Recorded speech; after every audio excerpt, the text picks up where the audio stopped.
Anyway, I will be back here. We also got something. I got NASA Man's gonna come in here for space news here. He has some news that he wants to share too. I don't usually do that, but it's gonna be pretty cool. So anyway, I will be back in about 10 to 15. I'm just gonna go grab something to eat, and then we'll go from there. Stick around.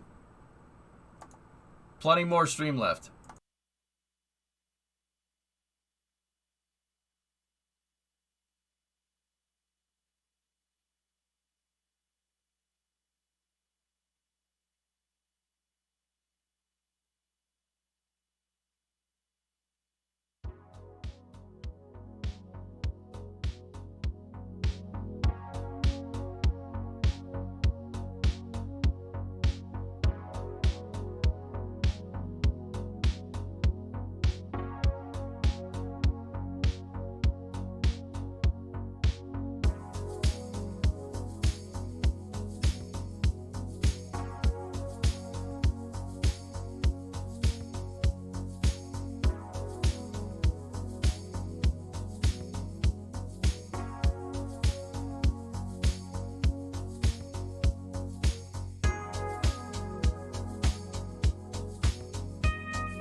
bottom up.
Alright, I'm back. You awake yet? Okay. We can get off the starting soon here. Okay, space news. There we go. I'm hangry. Hangry for space news. Alright. Let me get all that.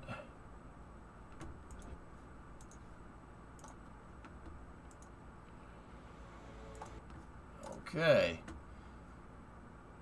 The Orion service adapter is on. Excellent.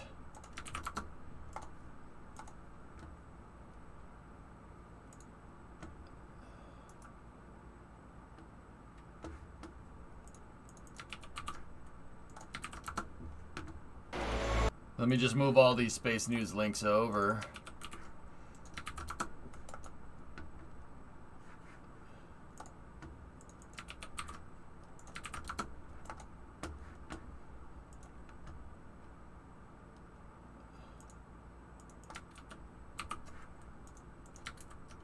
There we go. There's that. Launch and learn from Astra.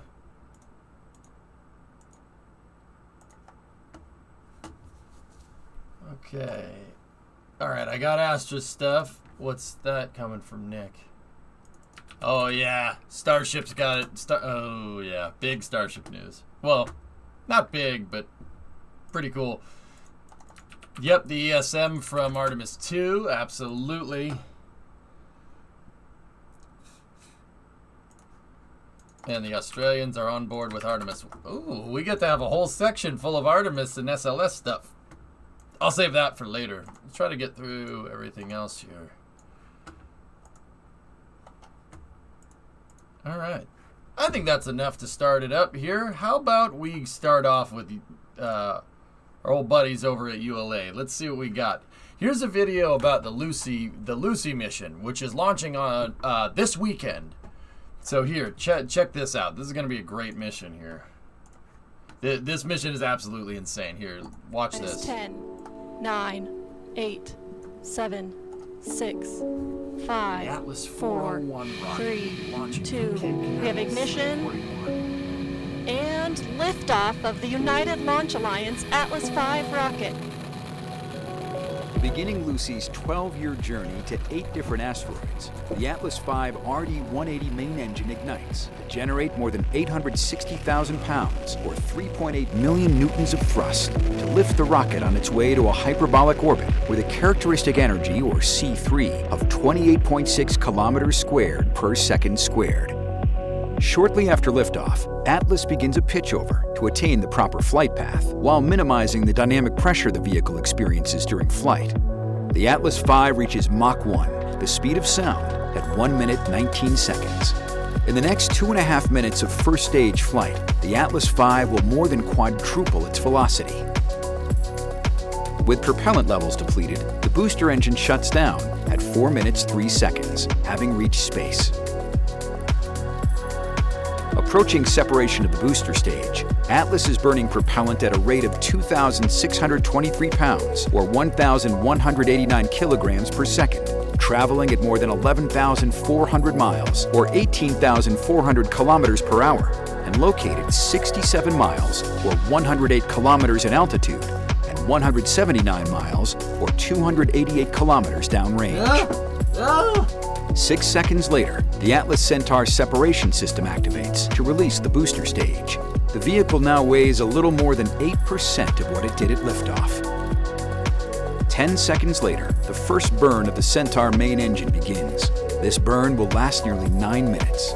Burning liquid hydrogen and liquid oxygen, the Centaur is attaining orbital velocity.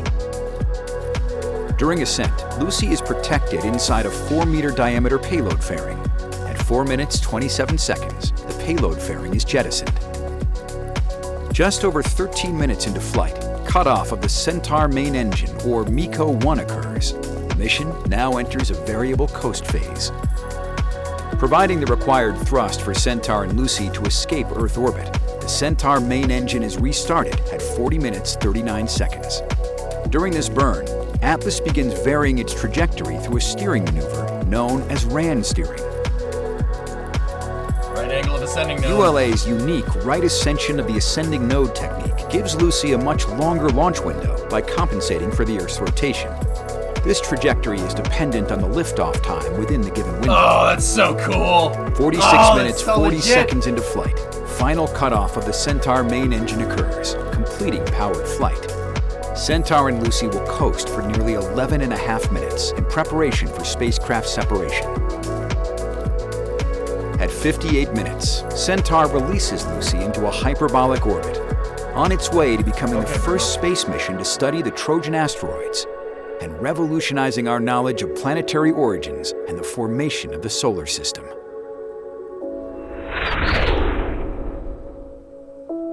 What's the tube sticking out of the side of the payload fairing? HVAC, Squidman. So you have a fairing that's down here, and it's encapsulated, right? And it's designed to keep the sound out. And you send that up into space. You need a way for it to drop in pressure. You don't want compressed air inside of the payload fairing when you deploy it, because then you get a psh. So they have to slowly vent the fairing out, right? That's what that little thing is on the back of the Atlas. Up here. It's for HVAC. It's a vent line, because you're under acceleration. All the atmospheric gases, the oxygen, nitrogen, and everything is going to pool down at the bottom of the payload fairing. So there's a little vent line for it to go out. A lot of rockets have those. Here, check this out. So Falcon 9, see those little guys right there? Fairing vents. What is a hyperbolic orbit? Escape. It's escape velocity tech. So, here, you want to see something crazy? Check this out. Space shuttle. See those things right there? Same thing. Space shuttle literally has holes in the payload bay. Yeah, that's what. See, those are vent lines. They evac the payload bay on the way up, and air leaks out of the payload bay doors because they're not airtight. Not really. Too blurry. There you go. See, payload bay vents. Bada bing, bada boom, bada boom, right there. And then I think there's one more out back somewhere. And then there's a vent right there for the engine bay, for inside of the aft engine segment, if I'm remembering correctly. It's been a while. I'd have to go read. That's what those things are. Payload vents to evac the payload bay. Yep. Yeah, every rocket has that. You do not want compressed gas happening inside of the fairing on the way up. Bad idea.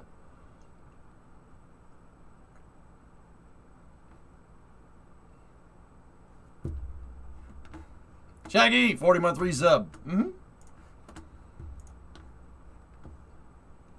Yeah, Thomas, it's for hydrogen as well. You don't want hydrogen pooling there. The shuttle had something similar to that when they were doing Centaur stages, or when they wanted to do Centaur stages out of the shuttle, but they never used it. Hey, Architect. Yeah, long time no see. It has been a while. How are you?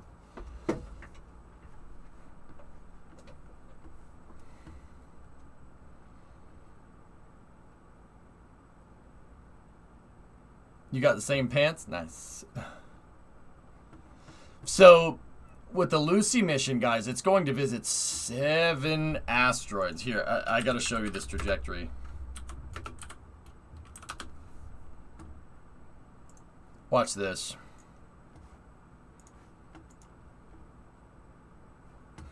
Discovery, go at throttle up. So there it goes. Hey, dang. Here are your Jeffrey Bezos bucks. Oh, thank you. Watch this. Whoop.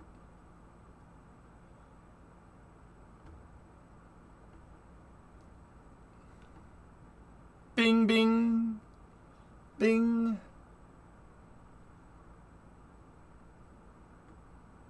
I'm great, Alleviate. Yeah. Oh, look at that. Oh, that's so cool.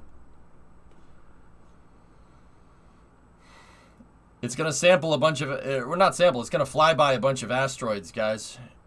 Keep in mind, this is over 11 years. Every time Earth goes around once is 1 year.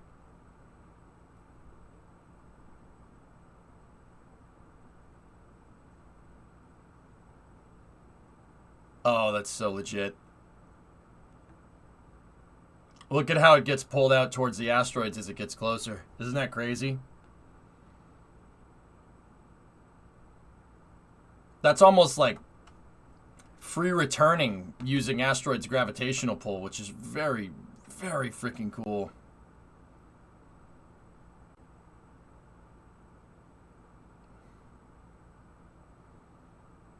Dang, 11 years, we need to develop better propulsion systems.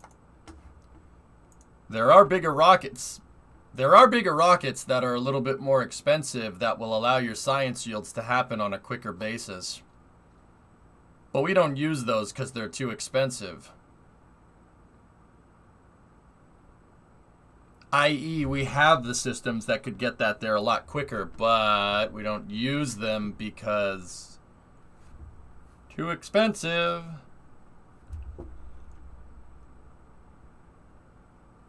So it boosts from the sun and Earth simultaneously there at the end. Something like that, Reveril.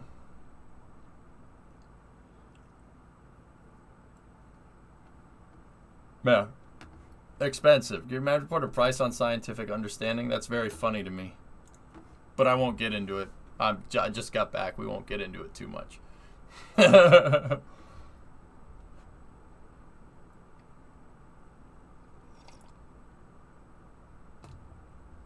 Yep.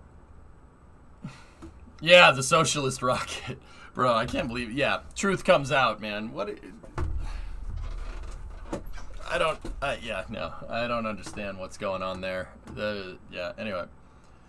So, well, we saved $30 billion. All right, here, check this out. A little bit more NASA news.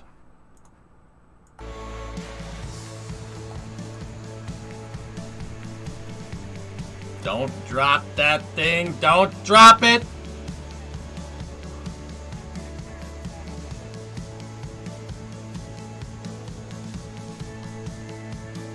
How can the satellite prevent a collision with a very small asteroid? Well, Major Who, part of what the Space Force does is catalog those asteroids, catalog the small stuff. But there are fragments of asteroid that are so small they're near impossible to track. Those are called micrometeorites, and the solution there is literally make it impact resistant.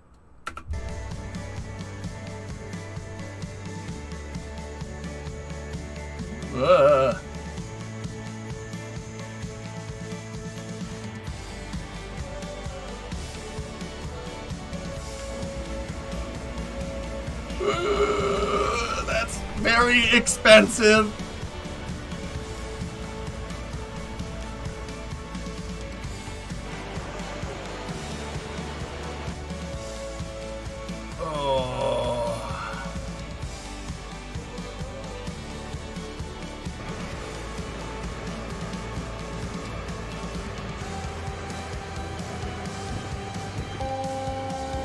Ariane 5, Curly.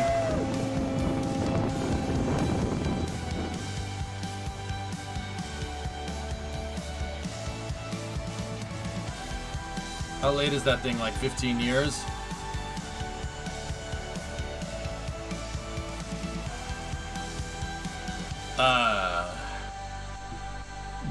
JWST is a great example of scope creep.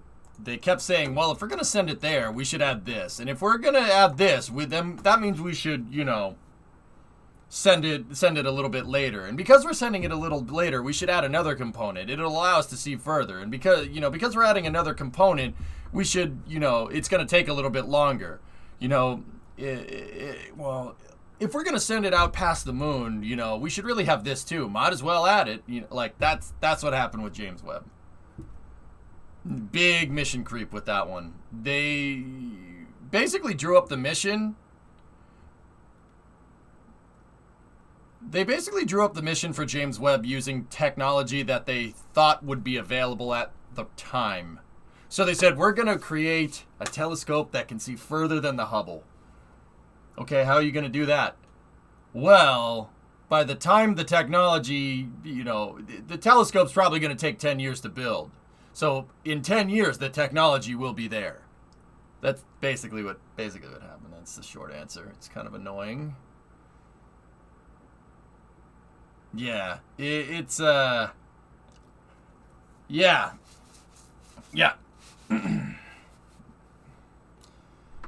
Bro, what if the asteroid, or you can say meteor, is making the cam go in the air taking shots?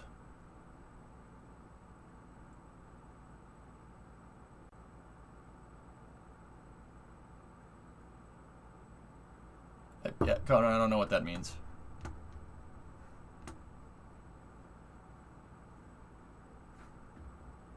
Oh, you just said it again. Yeah, I still don't know what that means. Does anybody do what more like? I don't know what you're trying to tell me, Connor. Sorry, man. Like, can you rephrase it a little bit? What if you're asking what if stuff gets in the way? Space is pretty big, dude. NASA can see if there's, stuff that's gonna get in the way. But like, if you're wondering about a micrometeorite hitting the camera, well, they have covers. Long story short, here, take a look. If you look at a picture of Hubble has a big cover at the front to prevent that exact thing from happening. See the cover? So when they're not using it, they close the shutter on purpose. They close that sucker up so nothing goes in there that they don't want. So it can take pictures like this. Yes, that's a real picture.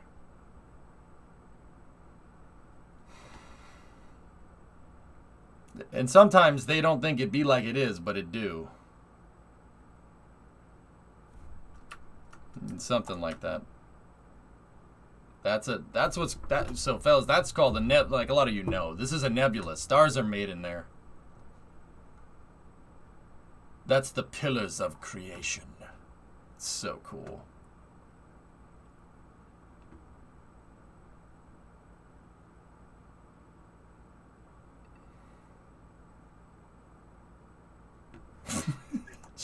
Jesus Christ. Basically. I don't know if you covered this yet. Yesterday was the 3-year anniversary of the MS-10 abort. Yep. Anyway, so yeah, Webb will be able to see further than that. It'll be able to see further in. They finally, yeah, got all the technology that they wanted. Just took them 18 years. A lot of money. James Webb is... What was it, Rocket Guys? Like $18 billion or something over like 20 years or something? Discovery, go at throttle up.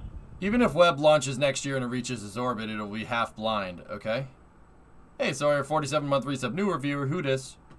Dude, I can't stop thinking about stuff that I want to fix. It's really annoying on the frigging truck. Sorry, did you see the picture from this morning? Check this out. We took the whole dash apart and detailed it. Discovery, go at throttle up. James Webb started in 1999. Yep. Webb is cool, but what do you think about the 4 Astro 2020 flagship proposals? Those are neat. Hubble had the imperfect mirror, Reveril. Yeah, I cleaned and detailed the dash. It's stick. Yeah, G. I drove a manual truck across the entire country. Yeah, man, this thing's tight, dude. Yeah, it's really cool, man. I mean, don't get me wrong. It's a truck transmission, dude. So it's not like... You can't really do that with it, man. Is there a before picture? Yeah. I can get you that. I didn't take a before picture, but I do have pictures of the dash of what it looked like previously. This is yeah, that's about right. That's what the dash looked like when we left California, okay? And I go all the way back up here. Hey, Horizon Side, thanks for the raid. That's before, and that's after. Before, after.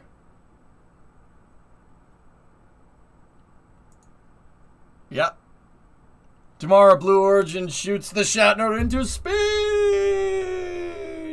You should make a photogrammetry model of the truck and put it in Maya. Yeah.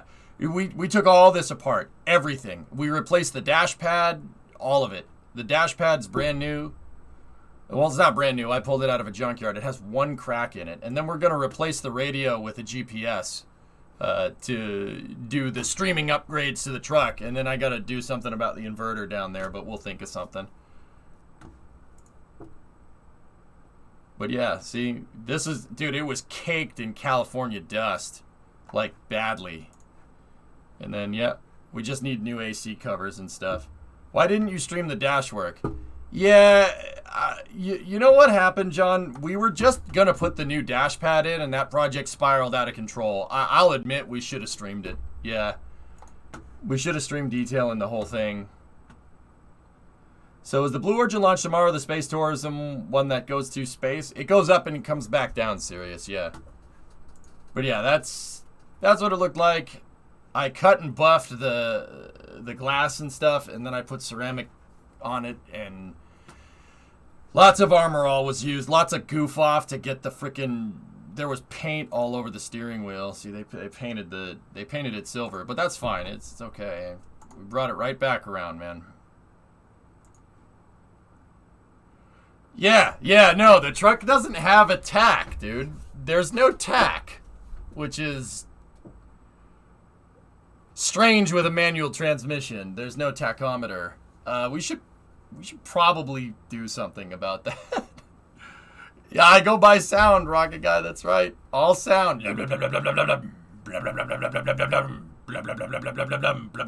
That's the way that came from the factory, too. Yeah. It's pretty cool. It's a miracle that this truck works, and it drove... Yep. It was like 4,000 Revril total. But yeah, it's a beast, man. Rev, I always tell people, you know, like, people don't know about the old American trucks. Like, everybody thinks a Hilux is bulletproof. And don't get me wrong, a Hilux could do what this truck did, absolutely. But also, that thing's a tank. I never look at the RPM to shift. I think that's really for racing. The exhaust is loud enough. I don't need it. I don't need that. I don't need a tack. Maybe I'll put one on for fun, but yeah, I gotta figure out a way to put this inverter in there and wire it up on its own circuit, etc., etc. Yeah. We also, dude, we had the interior out. I had the shift boot out. I had the floor mat out. We pressure washed it. Yeah. A lot of work yesterday. I should have streamed it. We wasn't really thinking. I don't think we would have gotten this all done in time had we been streaming it. But yeah, that's the before, and that's the after. Did you find the OBD2 port? I always forget to look. It should be just down there.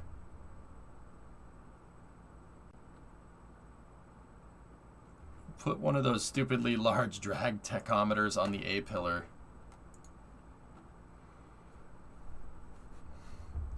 Yes. But yeah, we really brought this riot around.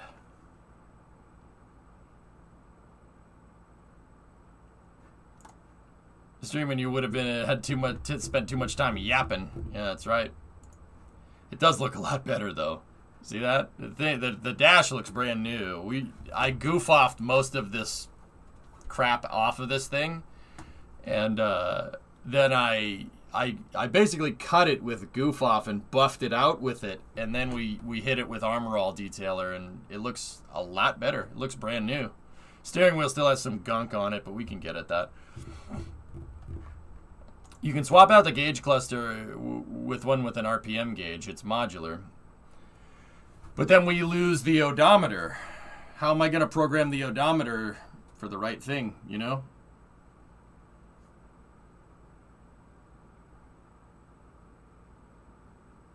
I'll probably just find a place for an aftermarket tack. Just put it somewhere. There's plenty of real estate on the dash. It's free real estate.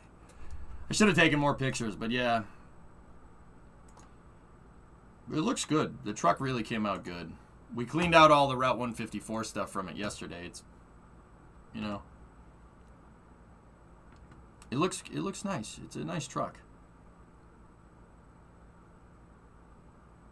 But anyway, yeah, Sawyer, it came along, man. I could put like a shift light right there if we wanted to, like, yeah, but I don't know. I mean, I don't even know what the max RPM on this. I don't know what red line is on this thing. More LEDs and make it go faster. We could do LEDs and stuff. Will this be your daily when completed? I could daily drive it, GNAC. Sure, we could daily drive it around. Yeah, I've been daily driving it, dude. I drive it around. I like driving it around. It's cool and it's super useful. Bro, it's got an 8-foot bed. I can move a couch in there. We can put couches in the back, dude. It's freaking sick, dude. This truck's amazing. It just needs a bunch of little stuff here and there. LMC dash has RPMs on it. Yeah, that's for the wrong year. We'll have to go and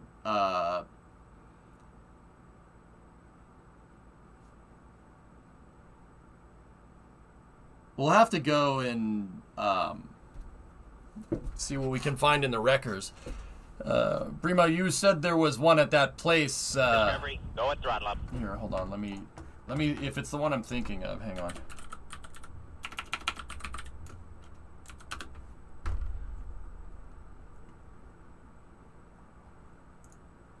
Yeah, it is. I used to find parts for the 59 at this place. I haven't been there in years, though. I know exactly where this is, Bree. We can go to this soon if you want.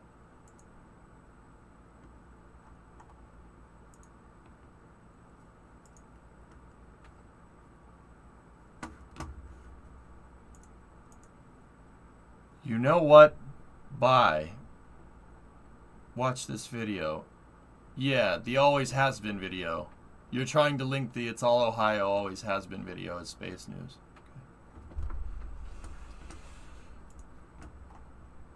Okay. Yeah. See ya. It's modular, no need to change it.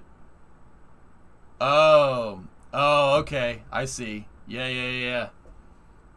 Yeah, alright, sorry. Well, if we find one, sure, I'll pull the dash. I remember, freaking Bree reminded me of a record yard that's a little ways away, but I know where it, I've been there before. Should be able to find stuff there. Dude, I've been super into, all I've been thinking about is freaking fixing that stupid truck. It's really strange.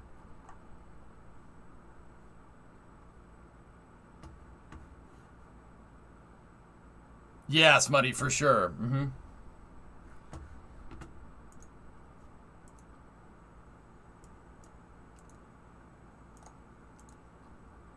Hang on. Brimo said she found one. There. Give me 1 second. Bree, how'd you find that thing? Yeah, Sawyer, well, it's not like, see, the thing about the 96 or the 97 is that you can find parts for it. There's parts everywhere. I can't do that with the 59. I can't go to the wreckers and find parts with it. Or find parts for it. You can find tons of parts. There's billions of those trucks around. Well, not billions, millions, quite literally, here.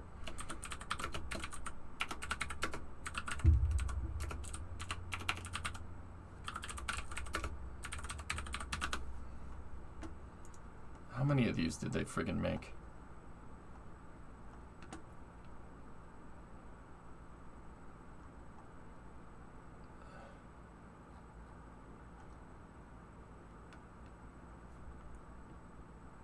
I forget.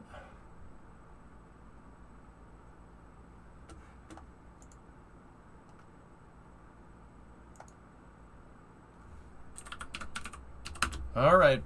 Well, that's good. We can go raid that thing for parts then.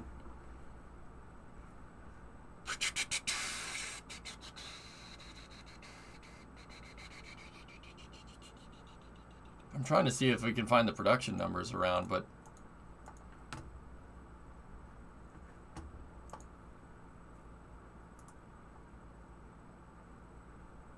I think it's something like 800,000 of those 9th gens were made, Sawyer. It's something ridiculous, dude.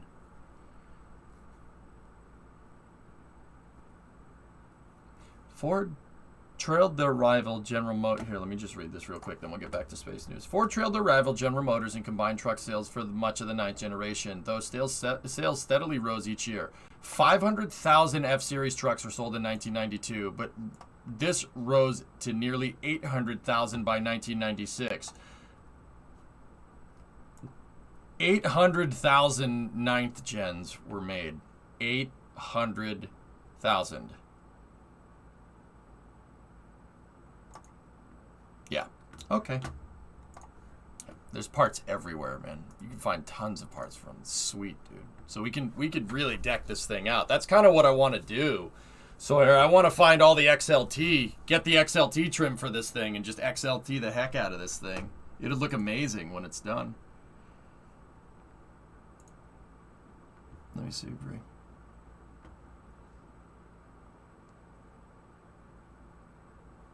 Oh.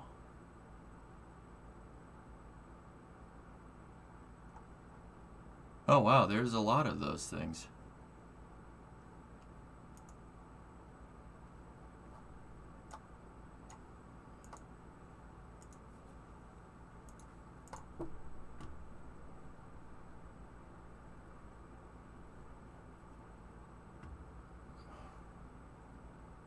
Huh. Oh, yeah. Bree, we'll, I might take a trip down there tomorrow morning. I'm dead serious. Make a list of what we need. I'll go drive down there, straight up. Hey, Louiso. What's up? Yeah, but, yeah, Sawyer, this thing's freaking cool, man. It's cool. Get some dash vents, get the XLT trim. All right, well, looks like oh, wait, I can't tomorrow. New Shepard is launching. Damn. Well, I'll have to do it some other time. Well, tomorrow's Wednesday. I'll do it on Thursday. Yeah. I guess it would have tapered off, not increased. Dave, those trucks are really good, man. Those freaking, the ninth gens, these guys. Very, very, very good trucks. I mean, I kind of proved that. I'm not saying that I didn't prove that, but I kind of did prove that. No orbital rocket launches, you're good. Shoe Neppard. All right, anyway. Isn't it the same truck that you bought? That, what you just saw on the screen was the interior that, yeah. Mm-hmm. All right, anyway, next video, more about James Webb here. Let's see what we got. 10, 9, 8, 7. No, that's Brima's house. 5, Rizzo.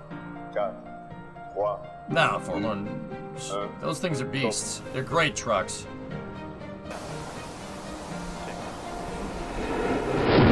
Allumage Vulcain. Allumage EAP, décollage.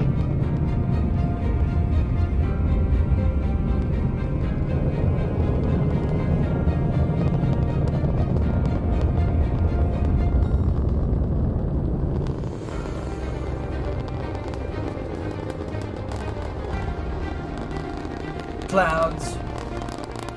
James Webb is launching on an Ariane 5 later this year.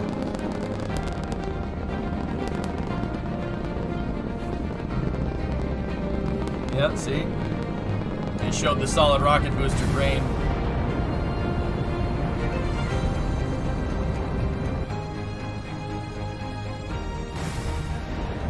Bearing separation confirmed.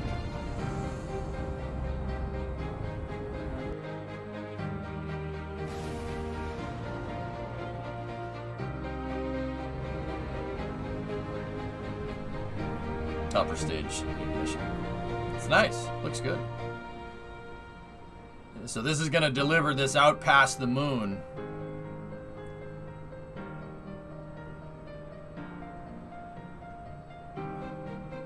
Yeah, it's a good animation, guys.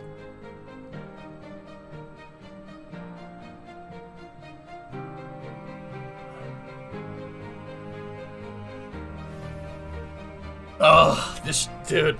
Thomas, that mission is dude. Oh my god. My heart's gonna be like the entire mission.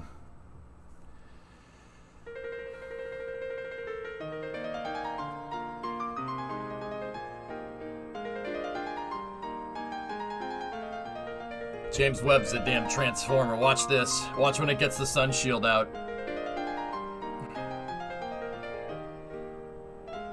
Agreed, Hellfish.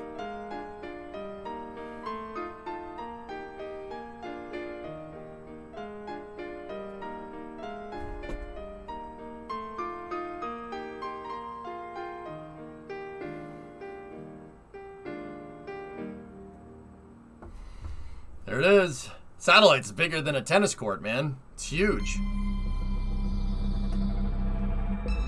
So they have the sun shield to basically shield it from the sun when it goes and does imaging. That's basically what it does.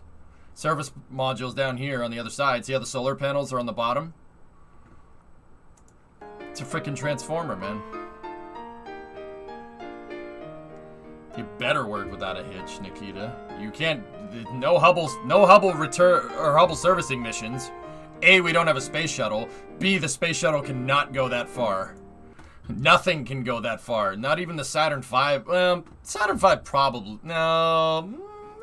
I don't know. Maybe a Saturn V with an Apollo CSM with no service module could get out there, but. Yeah, the Saturn, now that I'm thinking about it, Saturn V probably could. Or an SLS with an Orion, it could probably get out there. Yeah, SLS Block 1B might be able to, maybe. Even if we had a vehicle that could reach it, it has no docking capability for servicing. Yeah. A Starship? You'd need a lot of refueling, but yeah, Starship could make it. If it refuels. I remember reading about James Webb when I was in high school in 2011. What's taking so long to launch? Scope creep.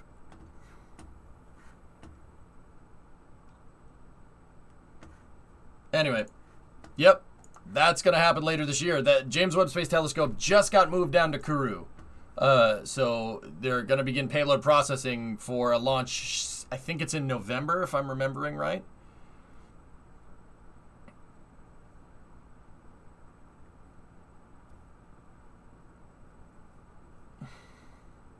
This will be one of the most important science missions in a very long time. Absolutely. December 18th. There you go. Yep. Okay, so let's see.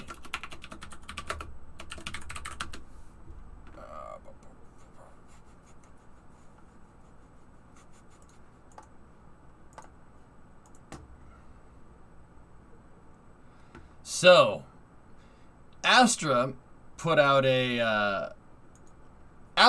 video about what happened to launch vehicle 0006. So if you remember this launch a little ways back here, check this out. 15. 10 seconds. Water system on. 8, 7, 6. This was a little earlier 5, this year. 4, 3, 2, 1. Ignition. 0. First motion. First motion.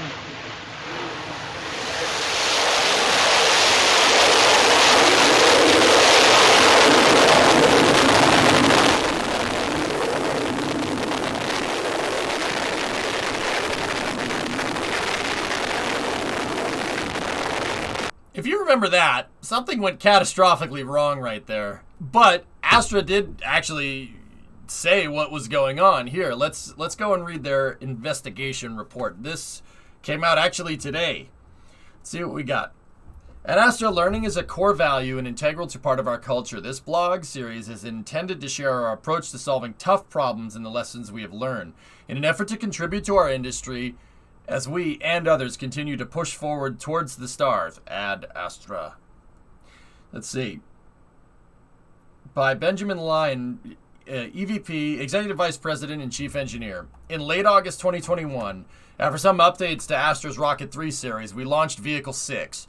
We'd hoped to reach orbit, but a propellant leakage at liftoff led to the shutdown of one of the rocket engines, which caused the rocket to tip slightly sideways at liftoff before correcting course. The flight was terminated after 2.5 minutes. Astra conducted an investigation in collaboration with the FAA, and now we are sharing what we've learned to date. Ultimately, the engine abort taught us a lot about how well our guidance, navigation, and control is working. Pretty damn well. and gave us some insight into the fixes. What happened? The issue we encountered was something we hadn't seen before. Leading up to liftoff, the first stage propellant distribution system provides the rocket with fuel and oxidizer. We designed the system to quick disconnect, and seal when the rocket lifts off. On this launch, propellants leaked from the system, mixed, and became trapped in an enclosed space beneath the interface between the rocket and the launcher. These propellants were ignited by engine exhaust, causing an overpressure event that severed the connection to the electronics that controlled the fuel pump, shutting down the engine less than 1 second after liftoff. This is why the rocket hovered until it could take off with only 4 engines producing thrust. The vehicle then returned to a normal trajectory, passing through max Q. After that point, the 4 remaining engines did not have sufficient power to enable the vehicle to make orbit. They burned too much fuel hovering. Yep. Oh yeah. Yeah, that, see, we saw that panel blow out right there. Yeah, Caveman, yeah, right. Sent you a Discord message. Oh, okay.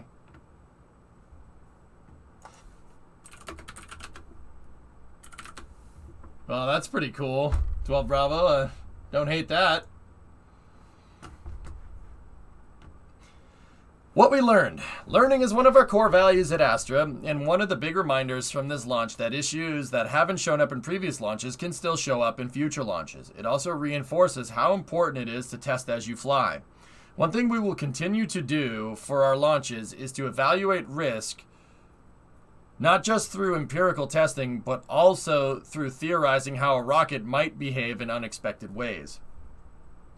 We were also able to validate the modifications we made to Vehicle 6 based off of our learning from the December 15, 2020 launch of Rocket 3.2. During that launch, an issue with the propellant mixture management prevented us from getting into orbit. One of the key updates we made to LVO6 was to implement a closed-loop control of propellants so that we would not end up with excess residual propellant. In August of 2021, the rocket performed as expected on this front. After the December 2020 launch, we also made several updates to the guidance and navigation code and algorithms, and that was on full display in this launch when the rocket course corrected after tipping sideways, making us all very happy with our GNC. We also got a tremendous amount of thermal and acoustic data from sensors on the rocket. That is phenomenal learning that we'll be able to apply next launch. How we fixed it. After studying the data from our investigation, we've taken several steps to mitigate these issues for Launch Vehicle 7. First, we adjusted the design to move the locations of the rocket to launcher interfaces so that the two propellants, should they leak, no longer will mix. On top of that, we modified and requalified the propellant supply mechanism to minimize fuel leakage and remove the cover to eliminate the confined space problem. We've also improved our verification processes for both design and operations. Together, we believe that these changes significantly reduce the likelihood of seeing a similar event in the future. Somebody already linked it. Okay, cool. I'm proud of this team and their resilience as we continue to launch and learn. We are working hard to get ready for our next launch from Kodiak. We hope you'll join us and NASA Spaceflight for the next live stream at astra.com/livestream.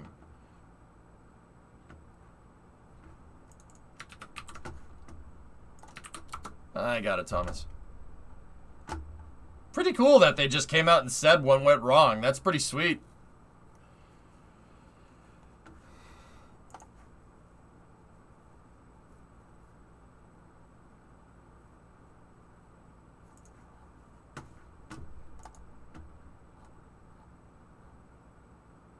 That's pretty cool.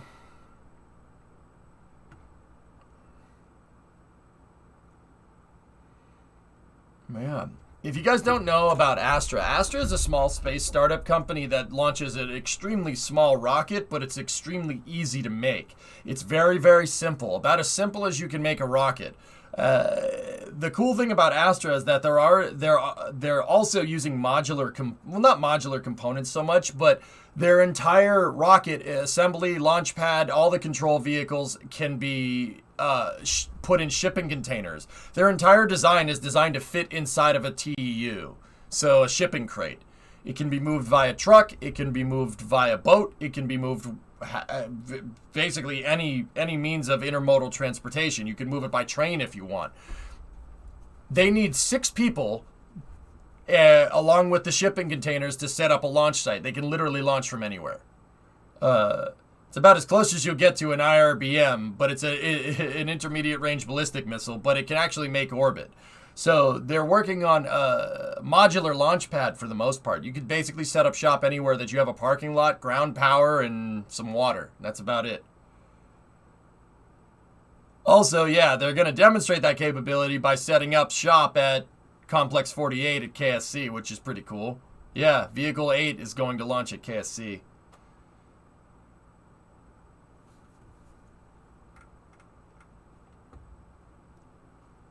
Wall Street liked it, up 12% today. Cool.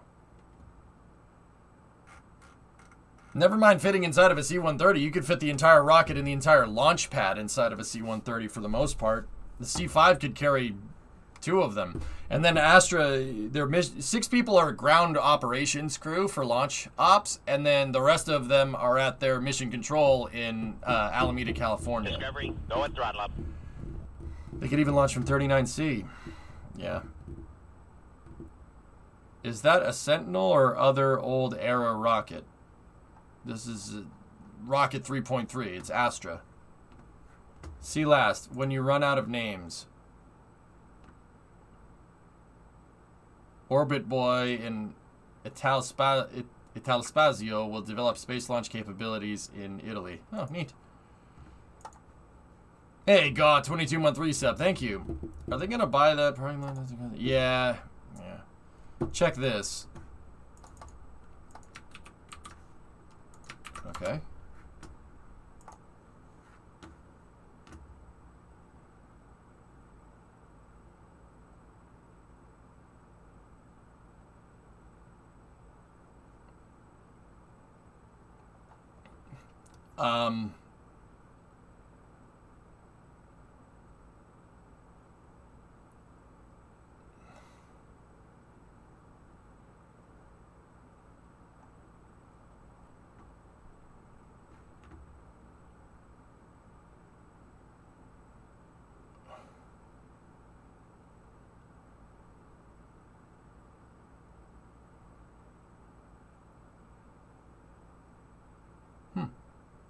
Neat. They're gonna airdrop. They're gonna strata launch by airdropping something out the back of an Illusion, and that's an IL-78 or 76. There you go. Yeah, it's one of these guys. An Illusion 76 is a medium duty cargo plane that was built by the Soviets. It's the American analog would be like a C-17, or the European analog would be like an A400, something like that. No reason why this shouldn't work.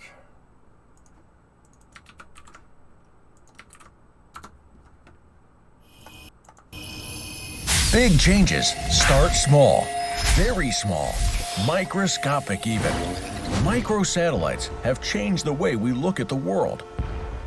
But long lines and high costs to launch your satellite using expendable rockets and expensive spaceport facilities are in the way of this Yes, I wanted to launch my surfboard into space.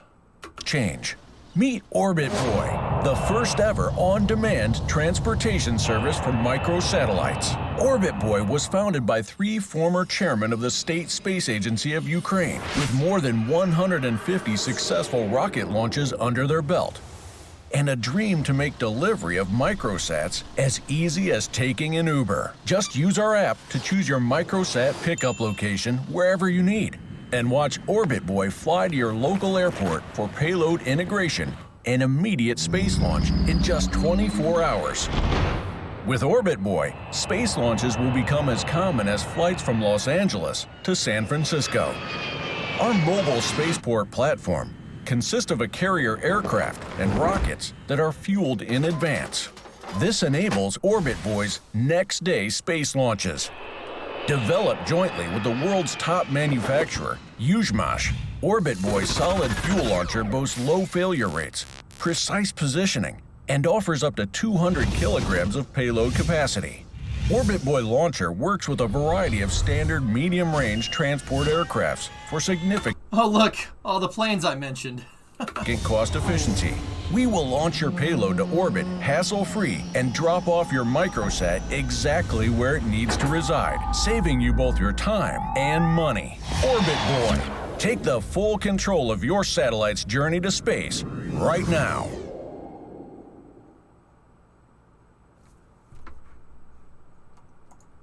Huh. Discovery, go at throttle up. Red 878 month resub, dude. That's kind of neat. If there's Yuzmash engineers behind it, yeah, I'm okay with that.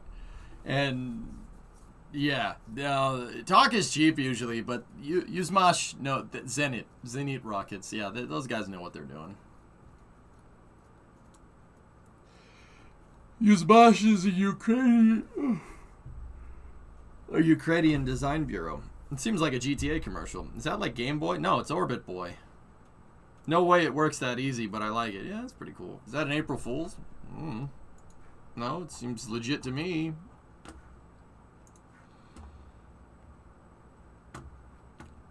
What the hell is a .rocks extension? That's strange.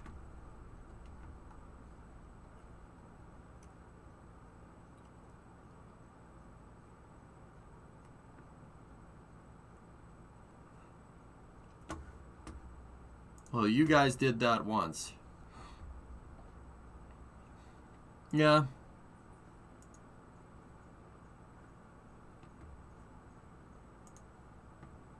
Yeah. It's doable. How long before DARPA gets an STP flight booked? I don't know. Maybe they're already funded by them. Who knows? Anyway. Alright, let's keep going. I'm going to move that over there.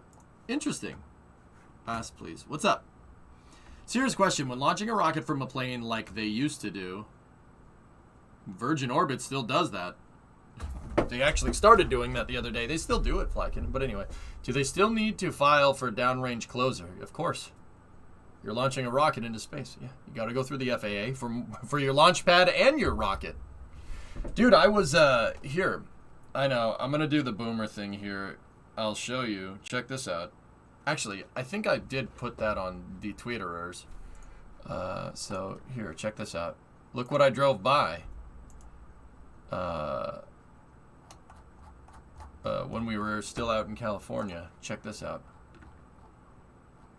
So, there's a picture of my crap box truck in front of two rocket companies right next to each other, Virgin Orbit and Rocket Lab. This is right at the Long Beach airport, dude. So down the street from that is that thing. That logo is a butt. Yep. You see that? Flykin, that's Cosmic Girl. Here, check this out. Cosmic Girl is a 747 with a rocket launcher built onto the side. That is a mobile launch pad in the every literal sense of the term. It's a mobile launch pad. Yeah. Why don't we just take our launch pad and just put it up there and give it wings? That's exactly what they did. They mounted a Carolox rocket to the fifth pylon on a 747. So a little bit of trivia here about 747s. Aviation nuts will already know this. When Boeing first designed this plane, they gave it a fifth engine mount. It's called a fifth pylon, all right? Why? Well, they knew that not every facility would be able to maintain a 747. You know, the 747 was going to fly to the furthest reaches of the Earth, right? And there's not always going to be a maintenance facility that has extra engines around. So, if a 747 gets there and it has engine problems and an engine needs to be replaced, basically, what they'll do is they can deadhead a fifth engine. 747 can have 5 engines, right? So they made another mount right here. The Boeing that came like that. Every 747 comes like that from the factory. It has an extra mount. So a 747 that's good can fly with 5 engines out there, And then the 747 with a broken engine, they'll pick one engine up and they'll put it on they'll give the broken 747 4 good engines, and then the 747 will carry a dud engine and then 4 good engines on the way back. So there's a 5th pylon. Every 747 has one of those, which is actually really cool. And in this particular case, they took that 5th pylon and made it a rocket launcher. Yep.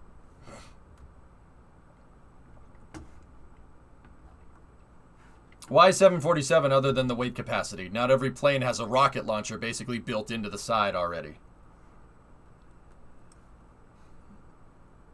It doesn't offset the center of mass by a lot? Well, it's close to the center of mass, Reverell. It's not that far off, so no, you're fine. And you can use differential thrust to compensate. It's no problem. Does the 787 have a 3rd pylon? I'm not sure. I don't know. I know that the 747s have them, and that's what they did. They converted one into a rocket launcher. And there's me taking a picture of that exact plane in Long Beach, which is really cool. This was in the truck, by the way. Yeah. It's the closest the truck has been to a mobile launch pad so far.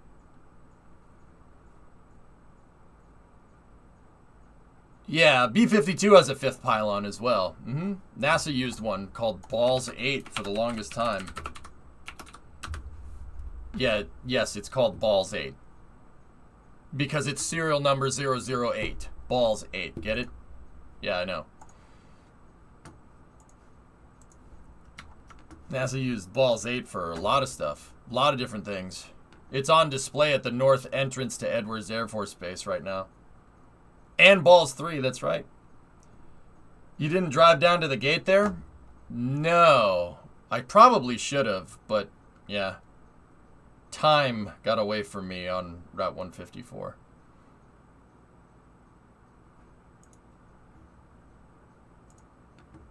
What was the one you found in Pima? Serial number 3.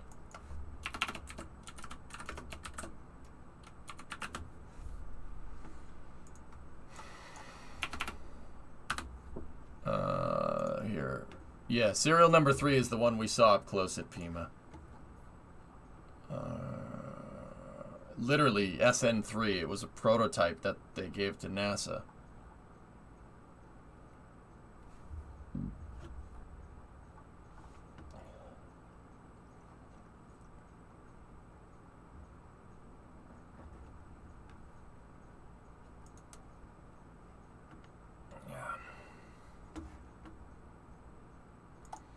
That aircraft needs to go to the Smithsonian.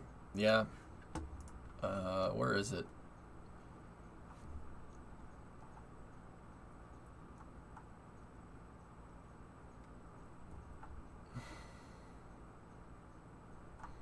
What were those planes originally used for? B-52s?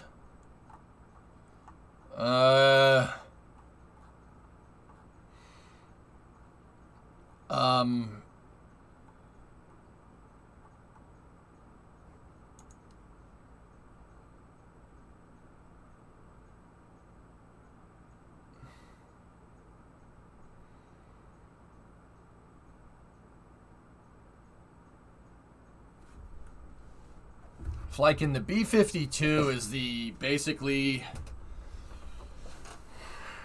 the B-52 is what's called the strategic bomber. A strategic bomber is something that flies up at very, very high altitude and drops a ton of bombs. Tons. The B-52s, I mean, the B-52 could carry like 30 school buses inside of it. Well, not inside of it, it wouldn't fit, but payload-wise, it can carry a lot. The payload capacity on one of these things is unbelievable. Check this out. Well, not 30 school buses. It can carry 70,000 pounds of bombs. That's 31 tons of explodey boys. That's what that looks like, you know. That's what that looks like if you have it all displayed. Yeah, it carries a lot. It's a strategic bomber. The B-52 is the end result of basically World War II research. Seriously. It can trace its roots directly to this plane. that was kind of the beginning. So the B-17 is for all intents and purposes a pre-war design. Now that's a late war design. That's a B-17G. But Boeing went from this to the B-29, and then from the B-29 they went to the B-47, and then from the B-47 they went to the B-52. Yeah, it's basically the logical end goal of all the stuff that we learned during World War II. Oh, right. Didn't they take mail courier planes and make them into bombers? Well, why does it have anhedral wings? Jonas, when it's flying up at high altitude, the wings are not anhedral. They're kind of hanging because you're down on the ground. There's a guy sitting on the tail. Yeah, a tail gunner on a B-17. Yes. Hey, James, 26-month resub, and Cirrus with the raid there. Thanks, man. Yeah, the B-52. Yeah, they thought putting more guns on a plane will make it impervious to being shot down. No, that's not how that worked at all. That's the B-36. B-36 was not Boeing, Jim. That was Convair.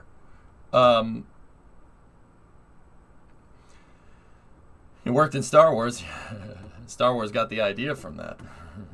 Anyway, you forgot 6 turning, 4 burning. No, I didn't. I didn't. The B-36 was not Boeing's design. Boeing made the B-47 the same time as the B-36, and it proved to be a way better design. And that's why they immediately ditched the B-36. Cost plus program if you really want to know. B-36 is a piece of junk, dude. As much as I liked that plane, it was terrible. It was trash. Just trash. They immediately switched to this thing, and then they immediately switched to the B-52 right after that. My grandfather was a 52 tail gunner. That's cool, Dave. Right on. They were pretty effective against the Japanese planes at the time. The U.S. didn't field that many B-17s in the Pacific Theater. Apatoxin. B-17s were used in the Pacific Theater, but they were more used in the European theater over Europe. The B-29s are the ones that saw a lot of action over in the Pacific Theater because of their long range. They could just fly anywhere.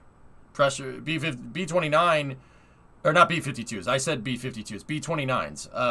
The B-29s were one of the first planes to have a pressurized cabin, so they could fly a lot higher than anything and everything that the Japanese had. But then they replaced it with this. They replaced the B-36s with these things, which are very cool planes in their own right. And then it went to the B-52 from there. Like I said, the B-52 is kind of the logical end goal of... it's the logical end goal of the kind of idea of strategic bombing World War II style. Dumb question, was the Enola Gay a B-52? No. The Enola Gay is a specially modified B-29. Yeah, it's specially modified. You could tell, what's it called? A silver plate. It's called a silver plate B-29. The silver plate B-29s were any B-29 that was equipped with nuclear capability. The silver plate B-29s during World War II were part of the 509th Composite Group. Why that name? They didn't want to call it, hey, this is our nuclear-equipped squadron, so they just gave it another name. 509 Composite Group. Was that to reflect the energy? No. Silver plate was just the code name for it, dude. They didn't want to say, oh, the B-29 special purpose, so they just called it silver plate. There were a couple... Which B-29s were equipped with nuclear capability? There's obviously Boxcar and the Enola Gay. And then there's the Great Artiste. Oh, I'm really diving into the memory banks here. The Great Artiste was another 509th plane. There was 2 others. I forget the names, dudes. Somebody's gonna have to go... Somebody would have to go and figure it out. But yeah, these planes were basically reinforced because nuclear weapons were extremely heavy. They were extremely heavy.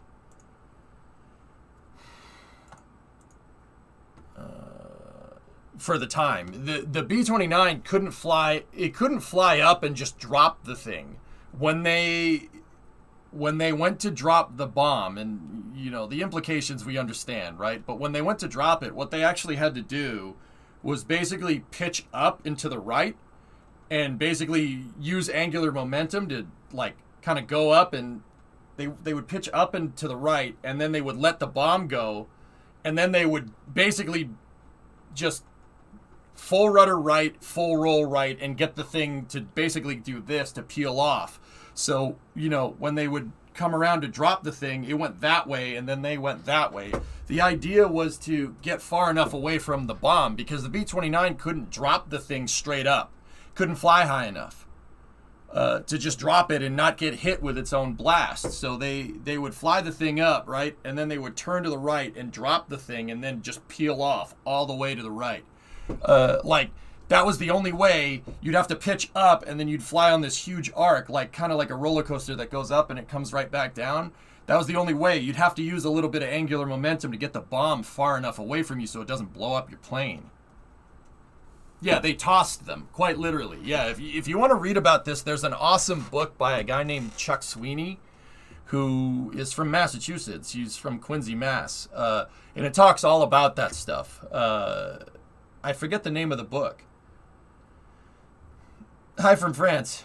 Hey, Star Knight. What's going on? Yeah, they tossed those suckers out. Like, you had to. That was the B-29 couldn't deliver one in level flight. No way. Not powerful enough. There were 15 B-29s in the program. Thanks, Bright. Yeah, I forget...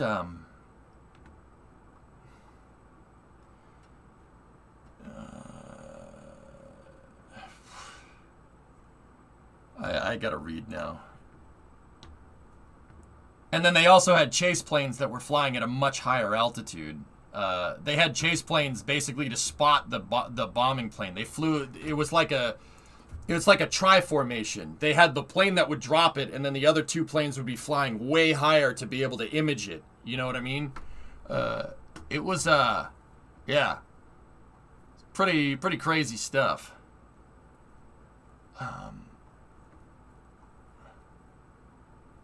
Yeah, here we go. Yeah, see right here. Perhaps the most famous B-29s were the 65 examples of the Silver Plate series. Silver Plate was a code reference for the USAAF participation in the Manhattan Project, originally named for aircraft modification project which enabled the B-29 to drop an atomic weapon. Silver Plate eventually came to identify the training and operational aspects of the program itself. Yep, see? Silver Plates have very special markings on them. The markings on the tail will indicate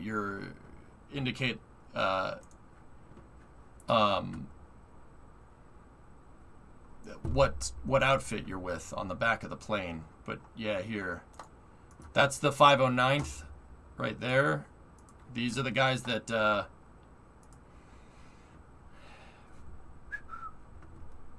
yeah, see, there's Big Stink, Great Artiste, and the Enola Gay right there. See, that's the 509th composite group right there.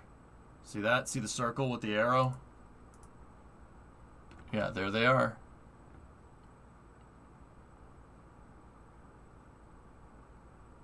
Yeah, see, some of them had circles, some of them had triangles. Yeah, very interesting. But,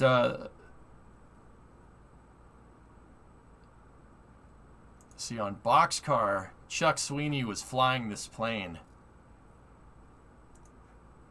Here's the last one right there. That's the guy.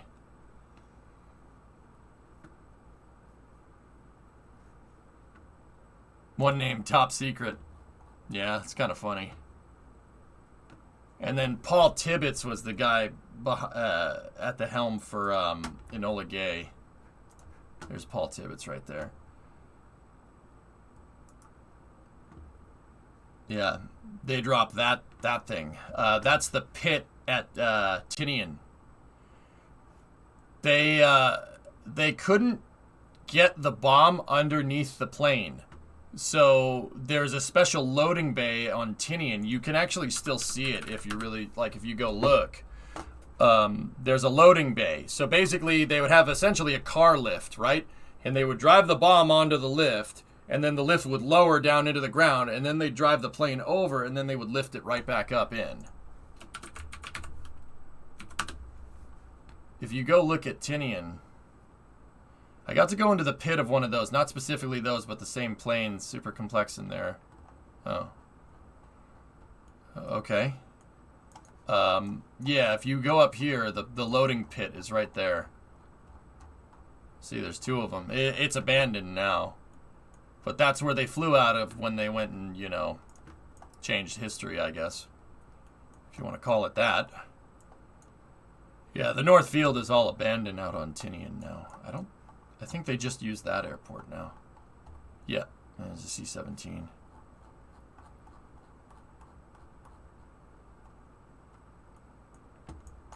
But yeah, they had to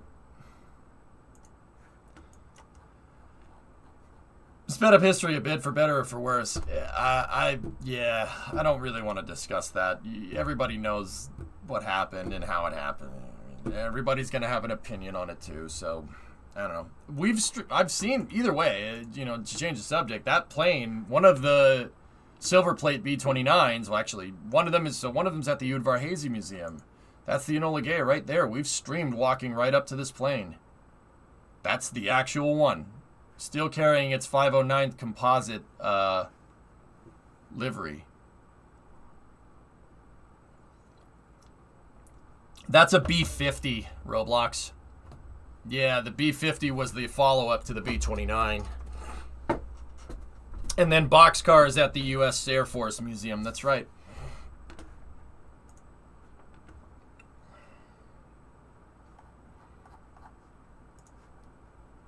Neat. Fueled on Iwo Jima? I don't know. Let me go take a look. Yep. They loaded up at Tinian. They refueled at Iwo. They went and did their thing, and then they came back.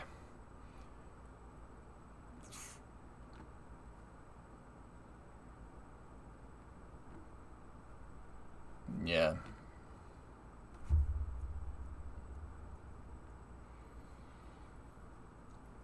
Yeah.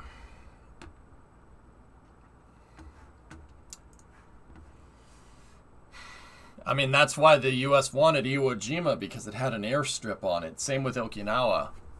That's why we went for it during the Pacific conflict. We went after Iwo because of the airfield. Street view of the pit. Yeah, it's all right. But anyway, yeah. Long story short, going back to it, we have been launching rockets from planes for a long time, and we still do it.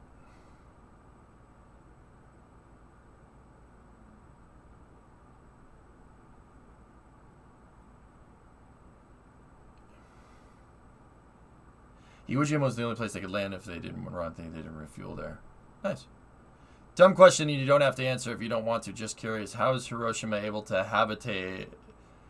How is Hiroshima habitable, but Chernobyl is so bad? So that's a nuclear question. You have to understand a little bit about how nuclear physics works. Long story short, nuclear physics has something called neutron flux. Neutron flux is literally splitting atoms. You know the Geiger counter, that noise where it ticks? What that is measuring, if I'm remembering correctly, someone correct me if I'm wrong, there's a bunch of nuclear experts in here, you know.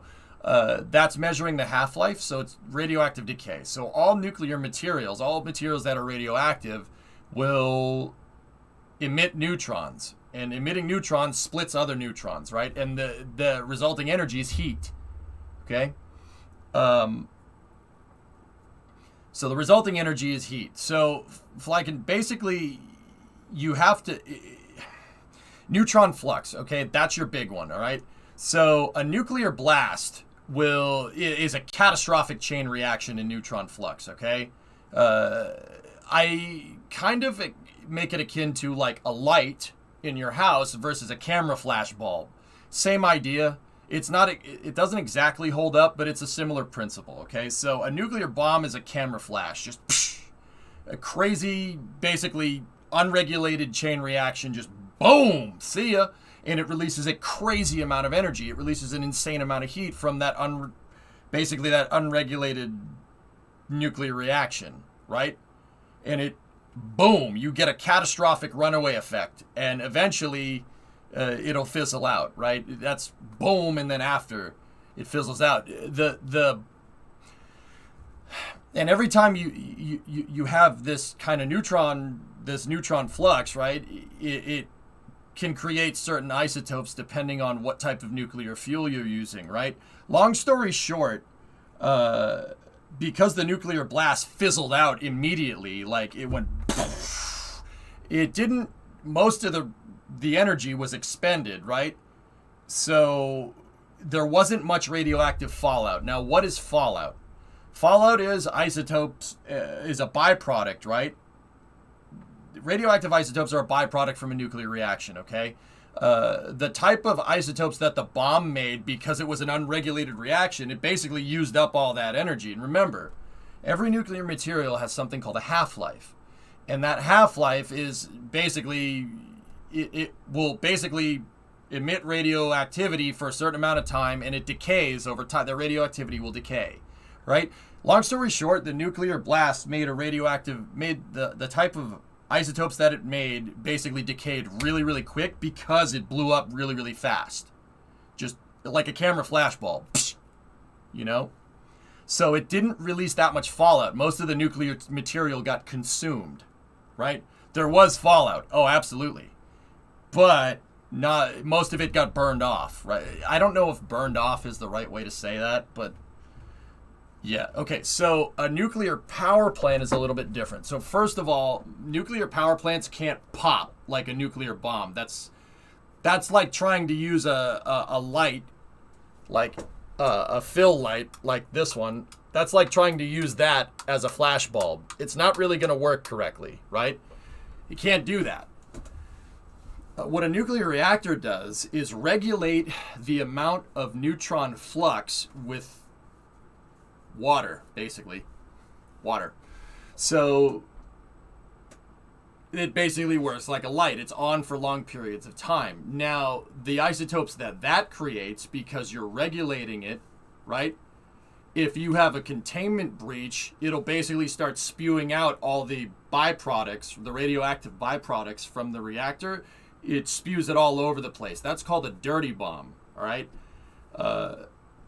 A dirty bomb is basically just designed to spread nuclear fallout everywhere, and that can make places inhospitable, very hospitable to humans and inhabitable for very long periods of time.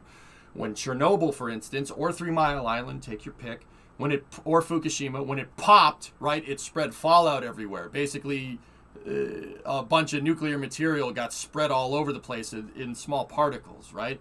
So instead of like zap, the whole thing goes up in one shot like a nuclear bomb, the radioactive material doesn't stop decaying. It just keeps going, and it's just going to keep having exhaust in the form of a nuclear isotope, and that just spreads all over the place.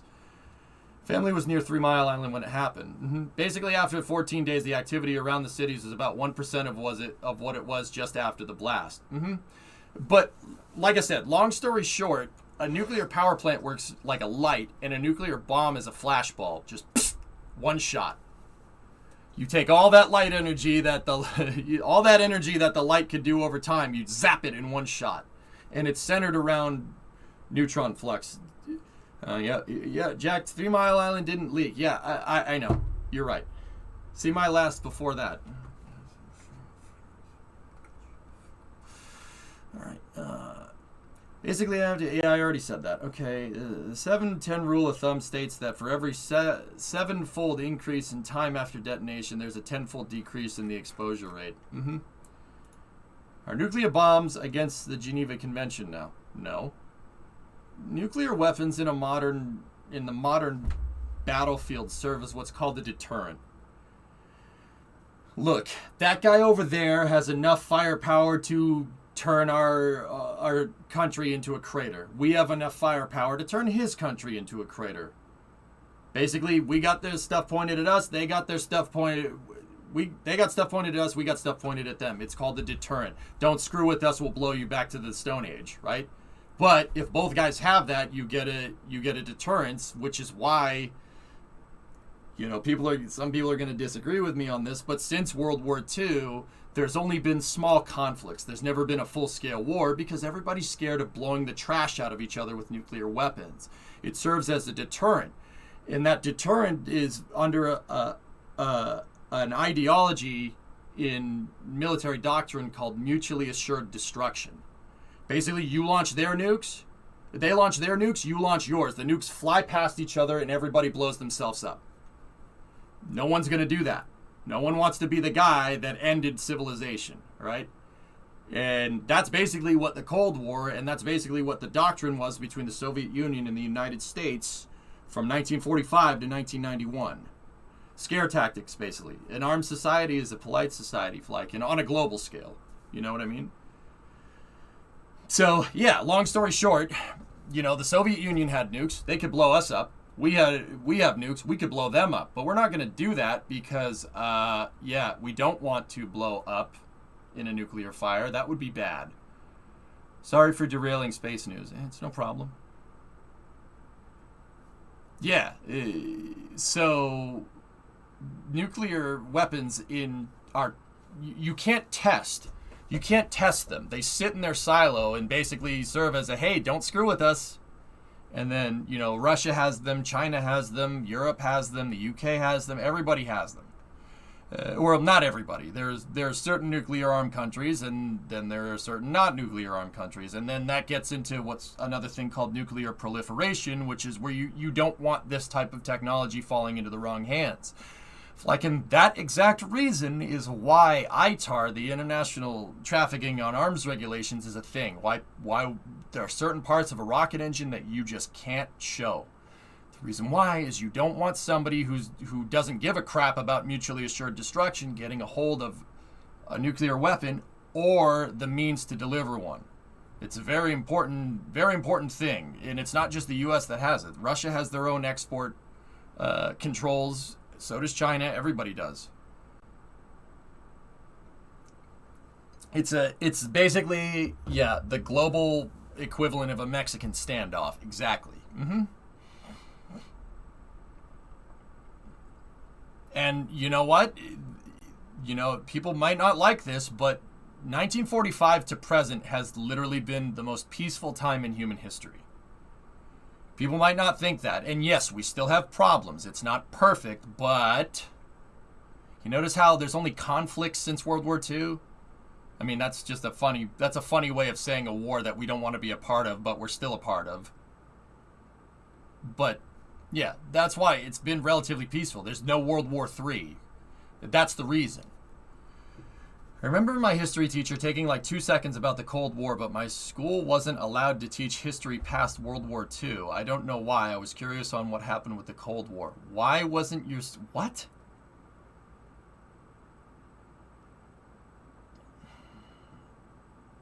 Yeah, there you go, John. The Ukraine did too. Yeah, Allie. I mean, you could equally say that before World War I was more peaceful.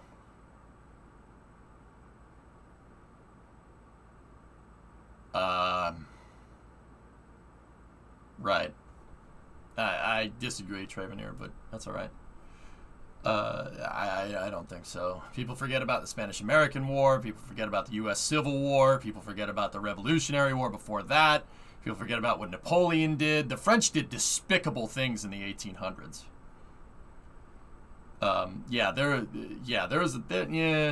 No. British Colonial War. Yeah, there's a lot of humans really like shooting at each other. We really like hurting each other. That's yeah, we really like doing that.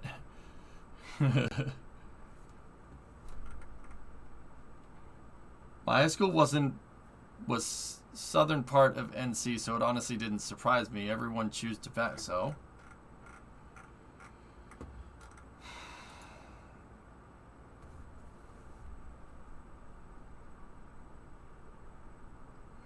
Yeah, exactly, Jonas. Guys, yeah, seriously, it's the most peaceful time. I mean, look at Europe. Europe has basically been peaceful since 1945. For the most part. It's peaceful because everyone's pointing guns at everybody else, but You can go from Moscow to Madrid unimpeded, as long as you have a passport. That has not been a thing in human history, probably since the Romans. And even then, those damn Germanic tribes. There was the 1,000 Years' War, basically Britain against anyone who wanted to fight. Yeah, it sounds like you guys. Cough, the Balkans, cough. Yeah, okay. Because the conflict in the Balkans can be attributed to World War II or World War I, Ando. Yeah, I know. It's not like we don't have war, okay? It's the most peaceful time. Humanity has endured its most rapid growth in population since 1945, ever. Ever. Never been this successful before. I know all about that, Calsum. Yeah. I know. Casually forgets the Balkans. Ironic, isn't it?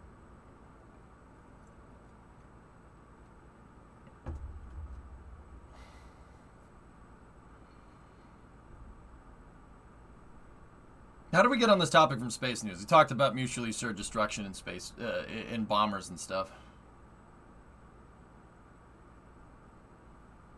On top of laws and stuff, what is martial law? I heard it from World War Z, the zombie movie. Martial law is when the military takes control of the government, Flykin. You don't want martial law. Martial law means the poop has hit the fan. Yeah, not a good thing.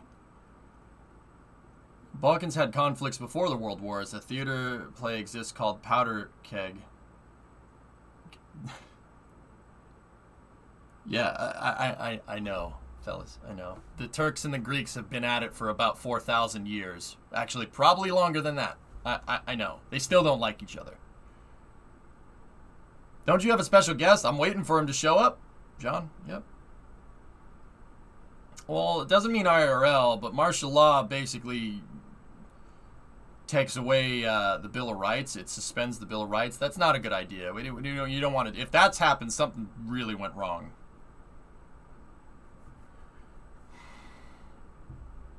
No, Hired. What are those videos?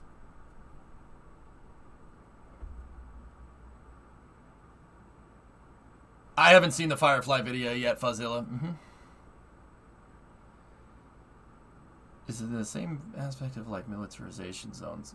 You should go read more about it, Flykin. Go on Wikipedia, start reading about it there.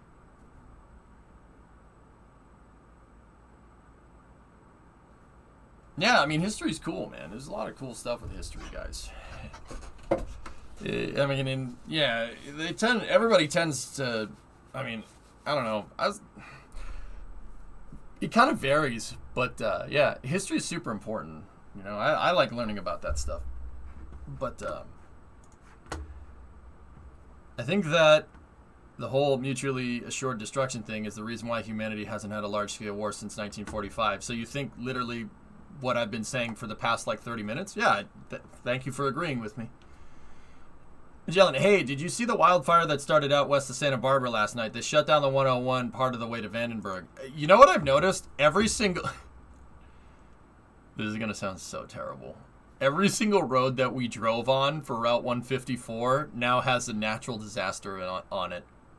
There's a forest fire on Pacific Coast.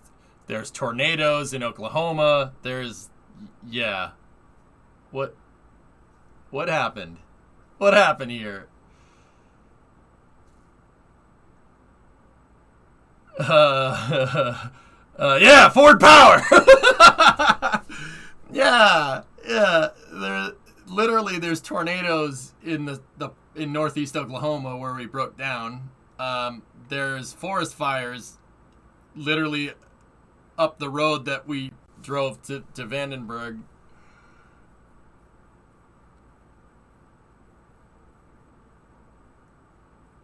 Oh, yeah, Hazareth Nights. Thanks for not driving through Minnesota. If out on roadside disaster? Nice to have you back. What's next for KSP? Are we discussing that before? I'm not sure, dude. I've been out of the gates for Kerbal for such a long time, Lols. We have to go back and look. The gods are not happy about you tempting fate with the diff. Discovery, go at throttle up. Yeah, cluster. That's funny. Willie, 15-month resub. Your plan is coming together beautifully. I don't know what you're talking about. You left a path of destruction. Nero, 42-month resub. See, I'm not a storm chaser. Storms chase me. Here. All right, check this out. Let's get back to it.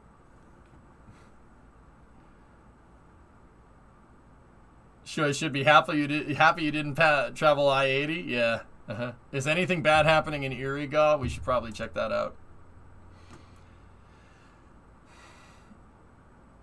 Yeah, Reveril. The guy approached me with his hands up because he was trying to show that he doesn't have a firearm. Yeah, that's a thing in the middle of the country. Yeah.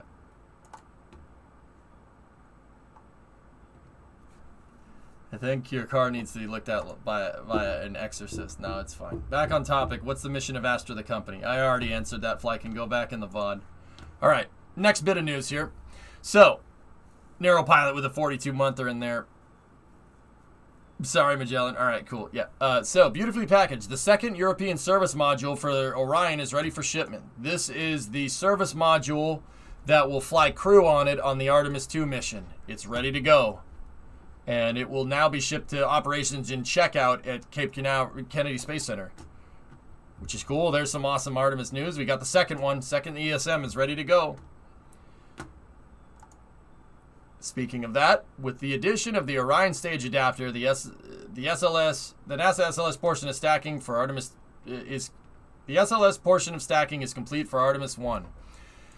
They put the actual Orion stage adapter on top of the SLS stack, on top of the interim cryogenic propulsion stage, which basically means that SLS is ready to accept its first payload, which is the Artemis 1 Orion capsule with the first European service module. So SLS is going to basically be full stacked very soon. The Orion service module is having its launch abort system installed on it, and then they'll move the launch escape system and capsule and aeroshell for that up here, and then they'll place it on top of the rocket, completing the first ever SLS stack for the Artemis 1 mission.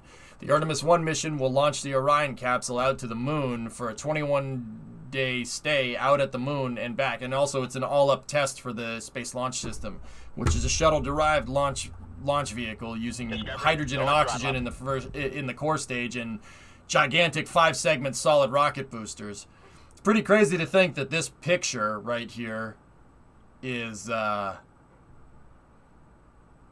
don't know, about 300 feet off the ground. Yeah, it's pretty nuts. About 30 stories up from where this catwalk is. Hey, Karen, 16-month resub. The high-res versions of the images. Let me see. Oh. Let's see what we got. Oh, yeah, baby. She's a biggin', Jung. Oh, yeah. It's a very, very, very large rocket. I wish we could get a whole picture of the dang thing. Artemis 1. How about Artemis I? Oh, yes. Here we go. Here, actually, let's just go see what was the most recent. Oh, boy. Okay. Yeah, just give me 1 second. Just. Yep. That's nice. Yeah, we need RGV going to the Cape. You ain't wrong.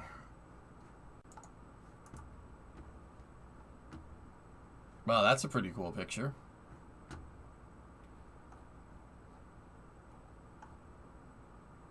There's Lucy being stacked right there. There's the SLS's hydrogen tank on the pad. Check that out. This hydrogen tank is being built at 39B. It is a new special design. Why is it special design? Well, this thing is designed to carry densified hydrogen. Yeah, you heard that right. Densified hydrogen. Does that mean that SLS is using densified hydrogen? No. No. It's just for storage. But densified hydrogen storage is pretty rad. It'll basically allow them to carry enough fuel for the entire SLS core stage and ICPS in a tank that's similar to the one that was here during the shuttle program. You mean dumb hydrogen? Sure. Come the Technic from SpaceX. Yeah, I don't know what that means. Sure. It's pretty nuts, man.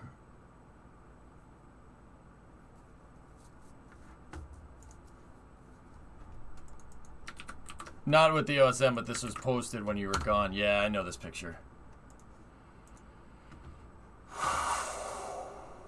That's with the mass simulator up there that they used for modal testing, but God,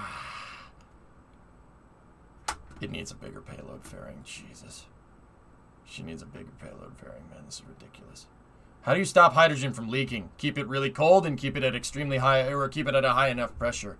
Hard to do. Man, that thing is cool. Orange Tower of Power right there. It looks accurate. Yeah, that's not bad. Oh, man. These are the tail service mast umbilicals that fuel the rocket up with hydrogen and oxygen. Oxygen on the right, hydrogen on the left. They need to make the top pointier. That's just a mass simulator. The top will be pointier. They need to make it pointier. Took me a second. It needs to be pointier.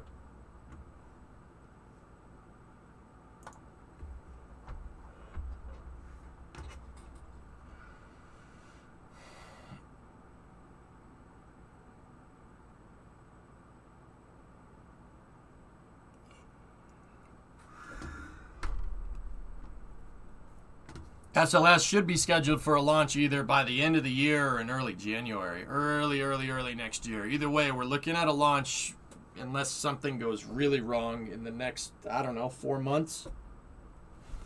I'd say 4 months maximum. Everything looks to be going well here. So, yeah, that's pretty rad, man. It's gonna be insane when that thing goes. Absolutely insane.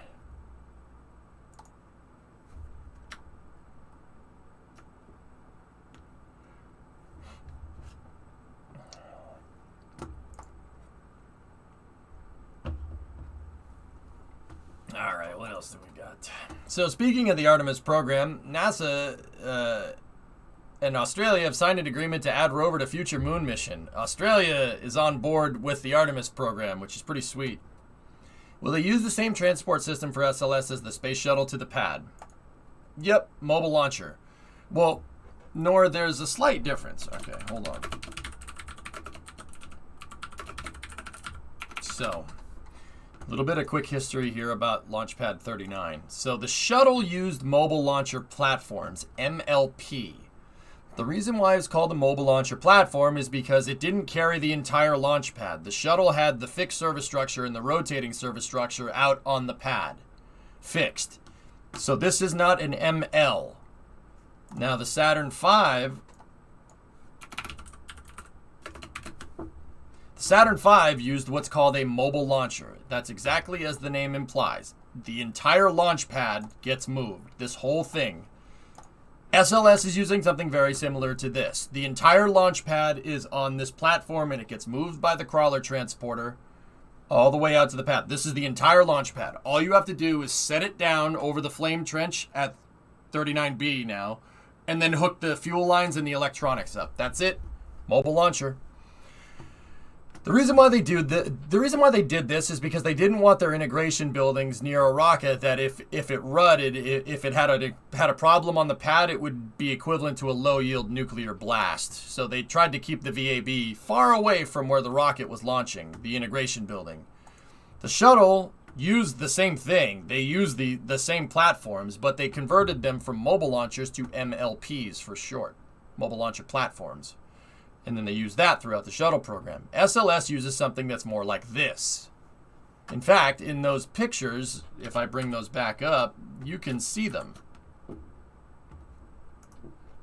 You can see the mobile launcher. It's behind it. Inside. That's how big the VAB is, Nora. There's the mobile launcher right there. The mobile launcher is like, I think this level up here is like 305. I've walked up there. I've been on this thing, albeit a long time ago, but I've been on that thing, and it's big enough. It's about that tall, and it's big enough to fit inside of the VAB. The VAB is gigantic. Now, if you want some scale right here, look at the trucks and the people. See the truck and the guy standing next to the truck? These things aren't small. Mobile launchers are gigantic. You could show the disconnect test videos. It's actually a good idea, man. All right, let's go over here. Where did I post the... Hey, they showed it. Yeah, here we go. Check this out.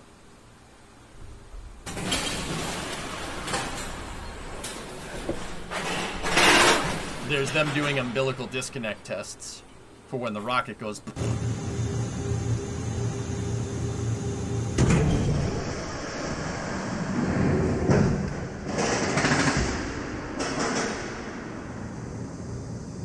Awesome.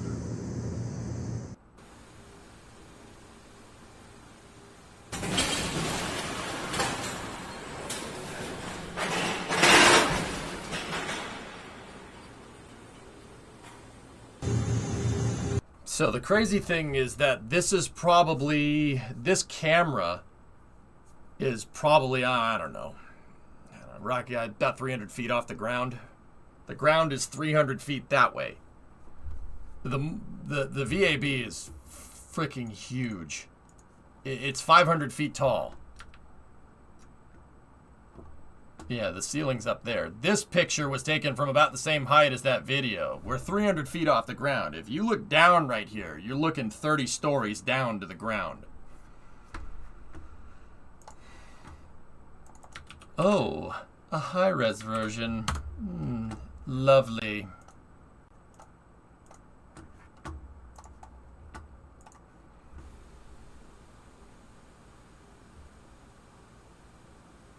Sounds like there's a max height of rockets then. Well, it's funny you should mention that. It's funny... Sound. It's funny you should mention that. Because the VAB is actually modular in itself. If you look at the top of the VAB, it's got a bunch of bars sticking out of the top. Guess what that's for? When NASA originally constructed the VAB, they went with a modular design so they could build it taller. Guess what for? Bigger rockets. Yep, it ultimately wasn't needed because, you know, let's save some money with the Apollo program. But yep, there it is. Yeah, it was designed to be able to... They could build higher with it if they wanted to. It's modular. You can make the building taller if you need to. Also, I want every one of these vehicles, including the Bell. And that Saturn V, please. What do we got here? Hold on, let's take a look. Chevy. I'm not sure. Dodge, maybe? Dodge. Oh, I'll take that Country Squire over there. That's a nice truck. Or a nice car. I mean, it basically handles like a truck, but...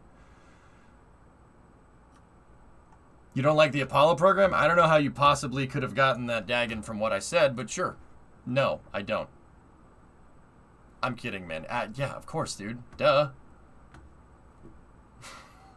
Come on, man. Of course. Here, let's check that high-res version.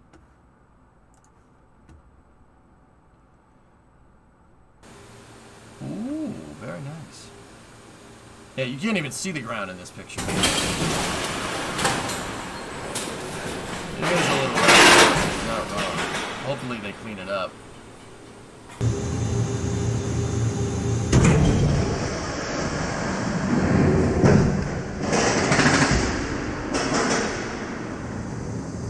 Exactly what Cerebral said. It was the Raspberry 3 watt. No, I didn't like that they canceled the Apollo program under the guise of money. That's bullcrap.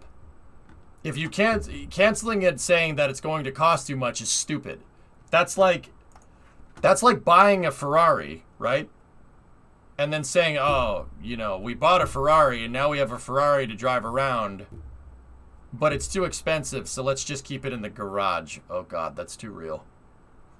So a lot of people do that. It's too expensive to drive around, so let's just leave it in the garage.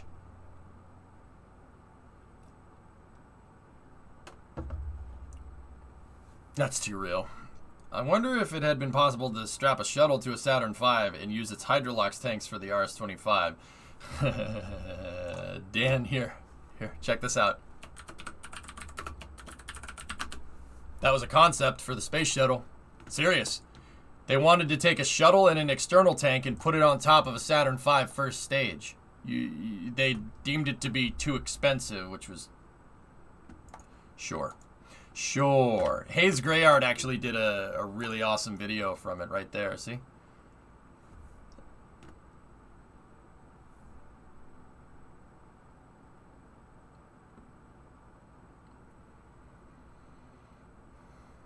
But the point of it wasn't to go to space, the moon. It was solely designed to beat the Russians. Job done equals stop it.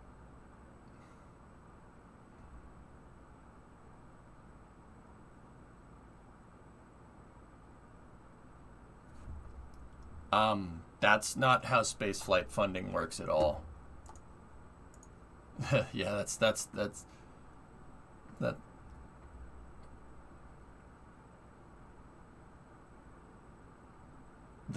not really how that works. Politicians, you mean?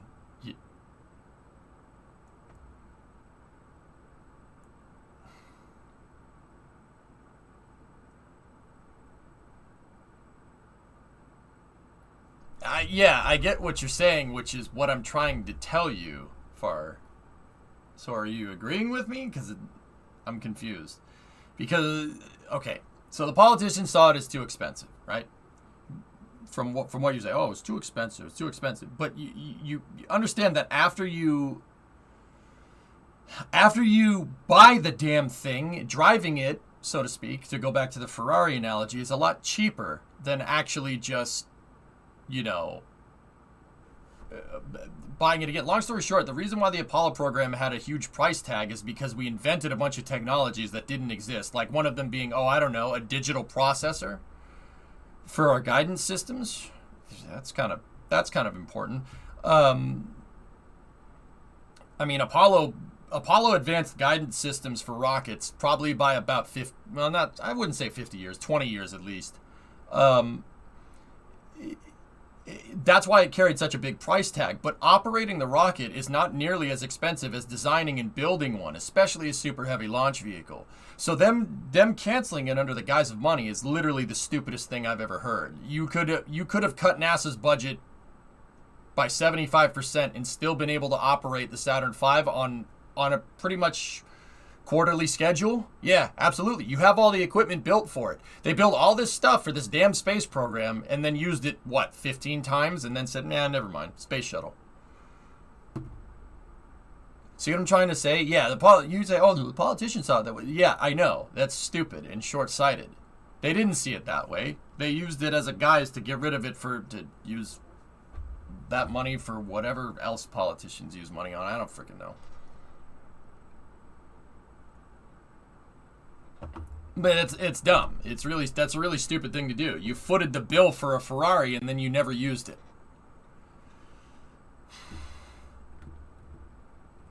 When were modern processors invented in the Fallout timeline? The Institute had modern processors by the time Fallout 4 exists. And a little bit more. Now you can...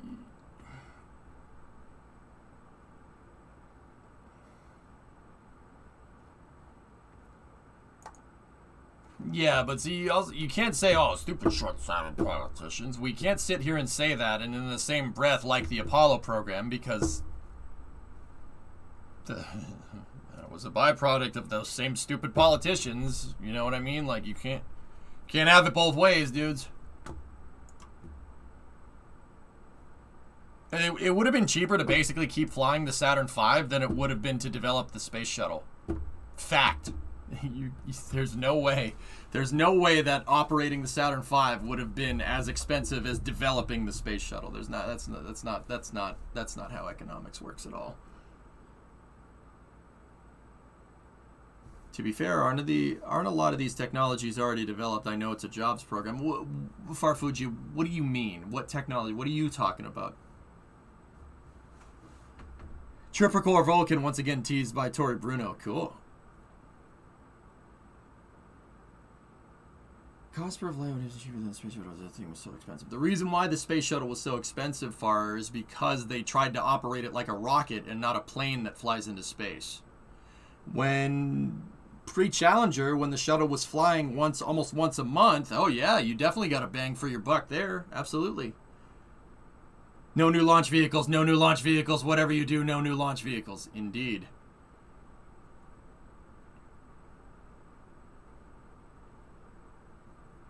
Damn, kind of sad. Maybe we would have had a base on the moon. If the Saturn V had kept going, jeez, who knows? If Von Braun had basically... If they had basically given Von Braun to, like, basically gloves off... Oh, yeah. Moon base by the late 70s, operating correctly. Yeah, Mars probably... I'd say Mars by the 90s, something like that. That probably would have been more realistic, yeah. When you talked about the Saturn V and how it was also expensive because we needed to develop the new tech. Farfuji, are you trying to tell me that the Apollo program... Oh, you feel that this is not the case for SLS. Oh, okay. Where's the capsule that goes to the moon then?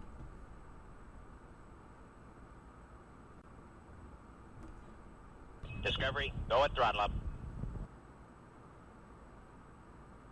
There's also that, Joe. Yep. Hey, Dr. Pork, what's up? Hope you had a great time on your road trip? Yeah, absolutely. Sure. Wasn't the big deal with the shuttle that they had so many inspections post-flight? Nero, let me put it to you like this. If you fly around an F-16, right? And you keep flying it, you keep flying it, you keep flying it, and then there's one problem that where an F-16 has a catastrophic engine failure, right? And the plane has to do an emergency landing, and the pilot ejects, and you lose the airframe. Is the solution after that to take apart the engine every single time the F-16 wants to fly?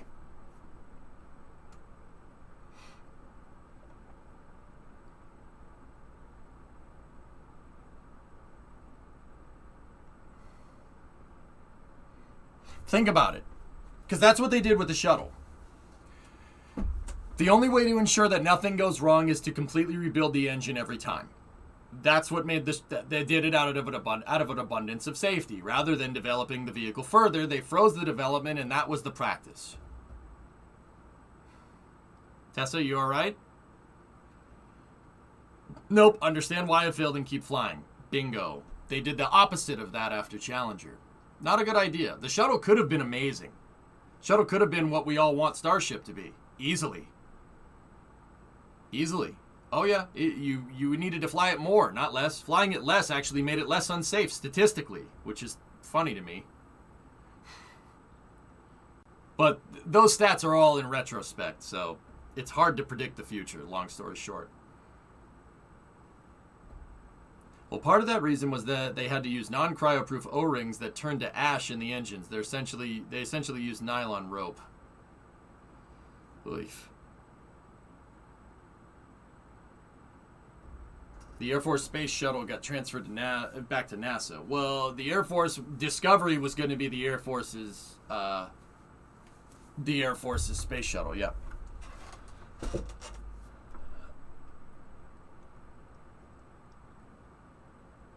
We could fly it to the moon and Mars. The tile heat shield was a bad design, and instead of figuring out a better system for mounting them. Joe, can you give me an example of when the tiles had a problem? I decided it was better to pull and inspect every single tile. That's not right. That's incorrect. Nope. When did the tiles have problems?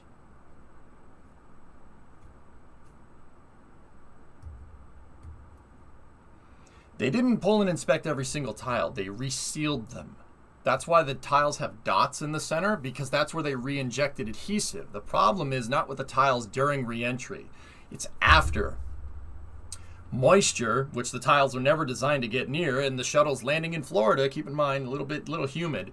Moisture, the water vapor in the atmosphere, basically when the shuttle was coming through, acted as a solvent for the glue, the adhesive for the tiles. So the tiles fell off after re-entry. Sometimes that happened. Sometimes it didn't. Depends on atmospheric conditions. The tiles actually never had a problem. Those silicate tiles are great. That's why SpaceX is using something similar. The shuttle had problems with its TPS from the reinforced carbon-carbon, but that's not because RCC is a bad design. That's because, well, when you hit something, when you hit the thermal protection system, it kind of doesn't work too well. Yeah, nuclear, there you go. I don't think there's anything wrong with the tiles at all.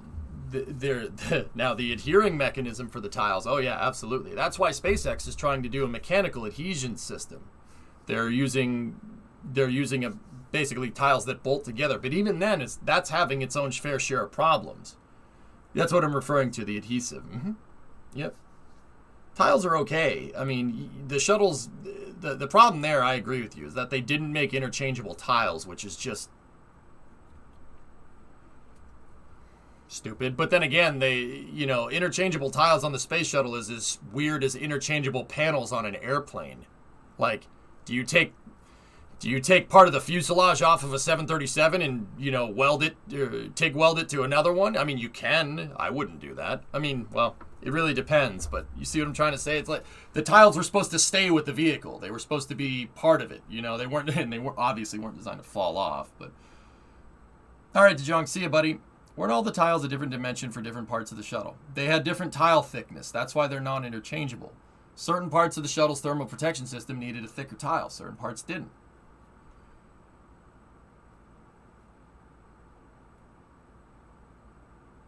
The tiles, there's nothing wrong with the tile. Tiles are great. It's a really good idea. It's like cheating for making reusable heat shields. But they do propose other problems. When you go through thermal transients like that of going from re-entry to landing, right? Like you're introducing the tile to vacuum, then extremely freaking hot, and then relatively extremely freaking cold, and then ambient down here. That's a lot of delta T right there, man. A lot of temperature changes. And what happens when temperature changes? You get different pressures, you get different things expand, they contract, etc., etc.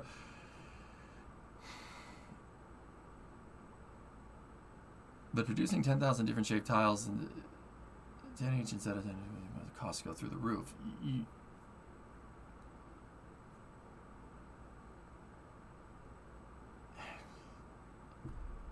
Yeah, you're right, Farah, but you're missing the point again. The tiles, see, that goes back to, the only way to make sure that the thing flies correctly every time is to totally rebuild the engine, right?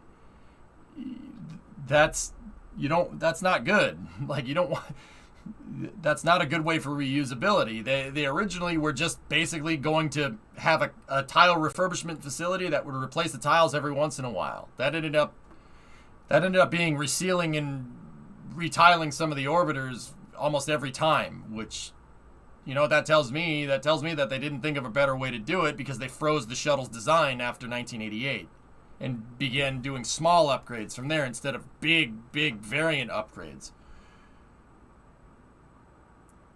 What do they do if there's a crack on an airliner? Is drill each end of the crack to help it from propagating? Yeah. Stress fracture. Yeah, you basically cut it out like basically cancer. I get it.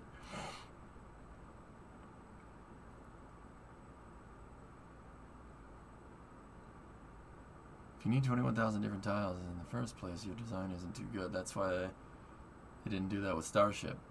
There are parts of Starship's tiles that are not interchangeable, man. But yeah, I understand what you're trying to say. But you got to remember, Far, like, you're saying things with the benefit of retrospect. You're saying, well, oh yeah, you're telling me they had to replace 20,000 tiles every time? Yeah, that's really stupid. The intention there was not to have the tiles replaced every time. The intention there was to have them inspected, like on an airplane, and keep going.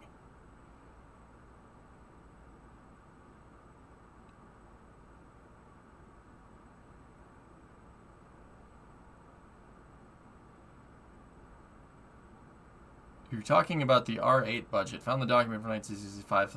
Yeah, floating. I'm not... I'll look at that on my own time. I'll look at that on my own time, dude. I don't even mean replacing. It also makes building a shuttle a lot more expensive. So, would we rather not have the tiles?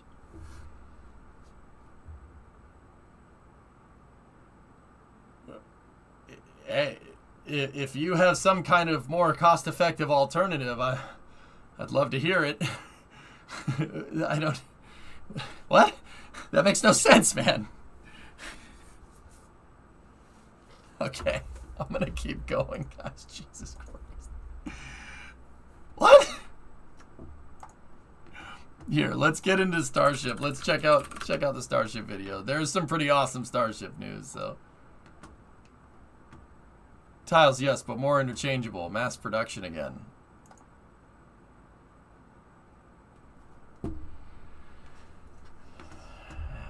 Yeah, that would be nice, man. That would be nice.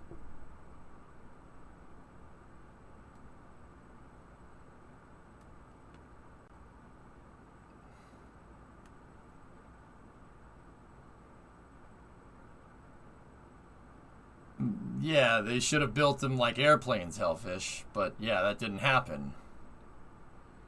We ended up block buying, what, 5, 6 shuttles total? So there was the MPTA, right?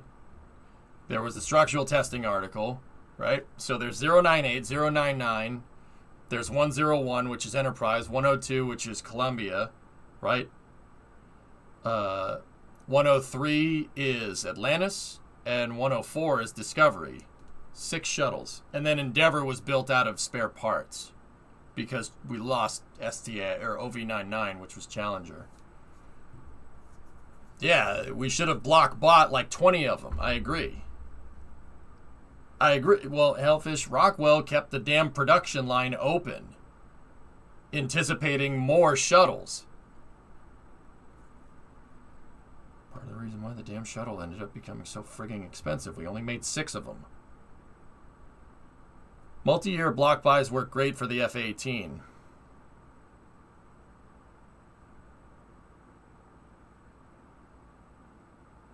Yeah, it would be nice, dude. It would be frigging nice. Okay, we got a couple of NSF videos to catch up on, but here's the first thing I thought you guys would want to see. Nick and Sweeney took a picture of this. He's a photographer for NASA spaceflight. Oh, baby. Yeah, see, that's the entire problem that Elon Musk is trying to solve. But, oh my goodness.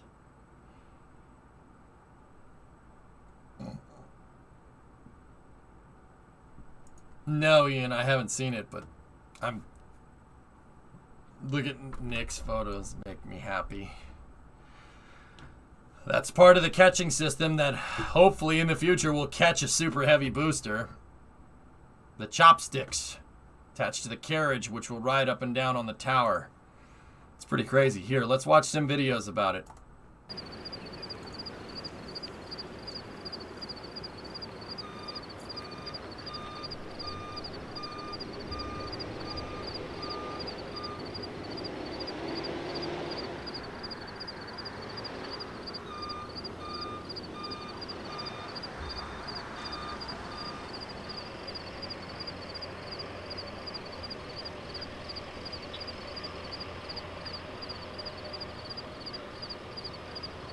Discovery, go at throttle up. Hey, Viscous. I'm not too in the loop on Boca anymore, so every day I'm like, what the heck are they doing now? Yeah, Ian, I've been out of the loop too. Did that whole, drive across country thing, and I'm a little behind.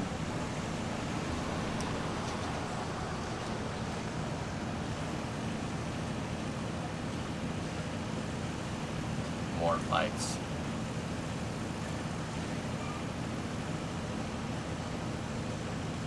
Yeah, very interesting, Jen.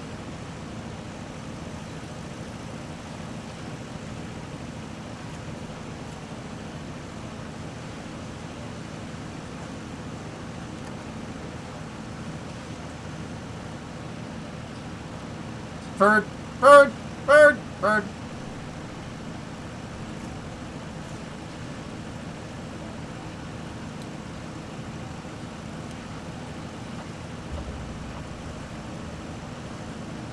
Yeah, Phil, I saw Elon's reply to that, but yeah.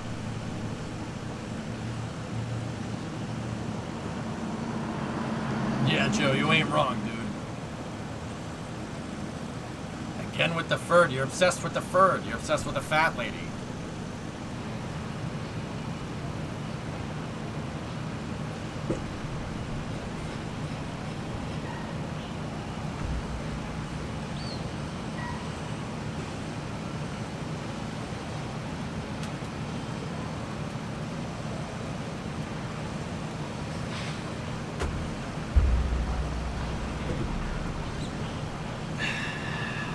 There it is, ship 20. Look at all them tiles.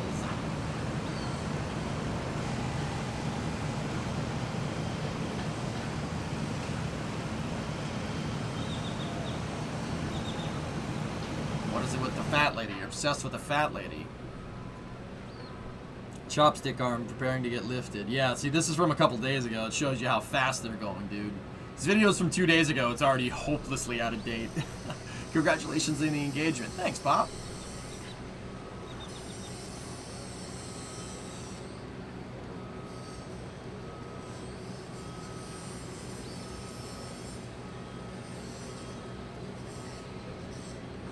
You engaged? Mazel tov. Thanks, man. Yeah, I proposed to Remo at the Grand Canyon. Linux. To who? Nice.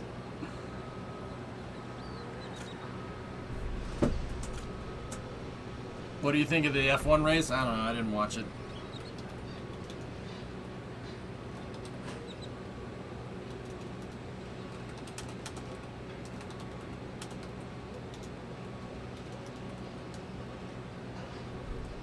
Thanks, Metroid. Are you planning on watching the Blue Origin flight tomorrow? Maxie, does the Pope poop in the woods?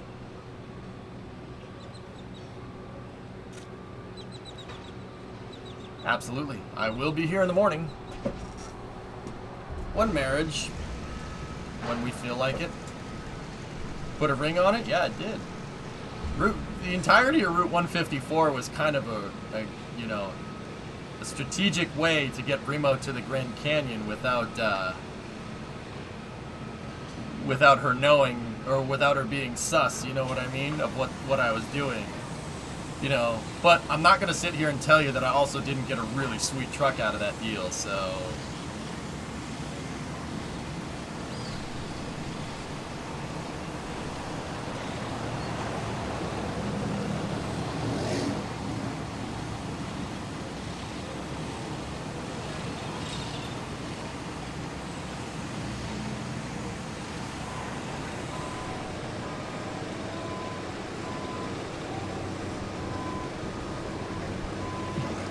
Nice. Fun frog. The truck was just a cover-up. How else was I gonna get Bremo to the Grand Canyon without her knowing? What's that on the retaining wall grass on the right? This is just a berm that shields the launch site from the landing pad. No, Dagon, I didn't film it. Does your mom still hate the truck? Oh, absolutely. Too bad. Ain't going nowhere.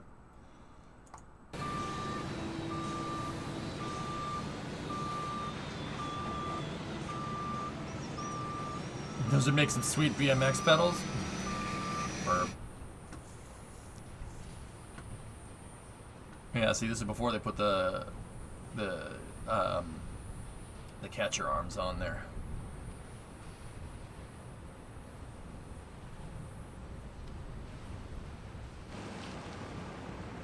What are those cylinders under the chopstick pins?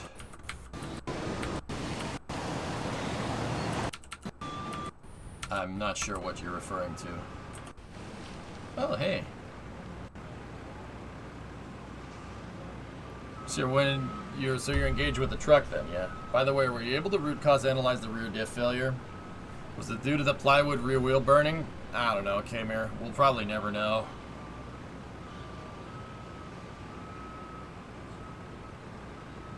Where in Boston would you get married if it was totally for free? Oh, I don't know, Hendo. Fenway Park. Pins that stick off the booster, there's a little fist-sized cylinder of metal sticking down from them. I'll have to go and look, screw.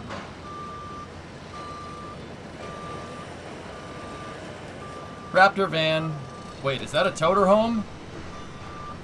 Is that a toter home, dudes? It's a toter home! Nice.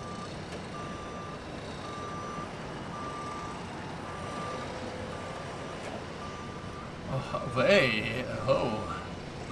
Hey, guy. Toter home. Yes. A towing motor home. That's a toter home. It's basically a caravan built in the back of a semi-truck with a fifth wheel behind it. It's a semi-truck that's been elongated. So it's half RV, half semi-truck. Toter home. Toter homes are cool, man.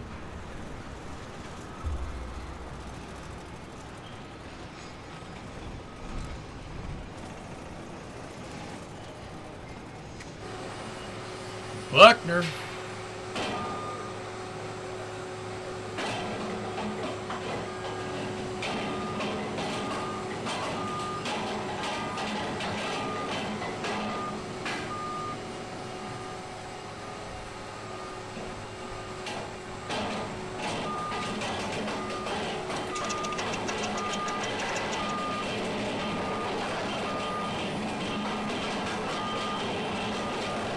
Crane's like, not now. Like,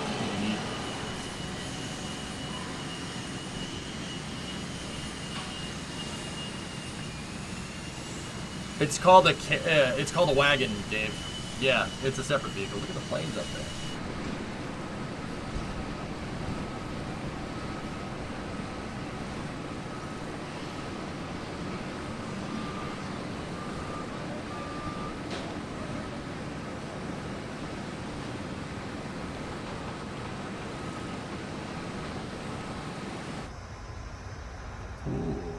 Hello.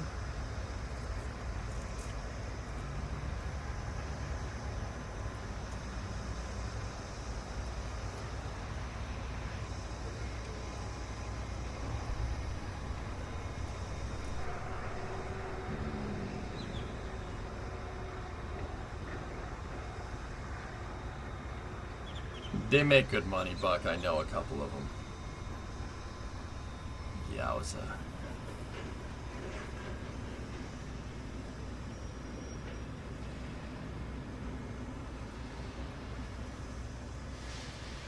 spacing is a lot better on these tiles. Except for that little guy right there, but yeah, they're definitely getting better at putting these tiles in.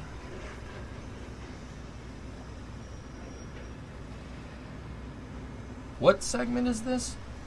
Oh, it's just a barrel segment. The nose cone also looks way better for ship 21. Yeah, Thomas, as predicted, 20 is just put the dang tiles on. Whatever happens, happens, because they were gonna test the crap out of it. That's why 21 is a lot more uniform tile design for sure. Bird, just fill the cracks with high temp RTV. It'll be fine. Yeah, it's a gasket sealer. Gasket sealer. It'll be good. Oh yeah.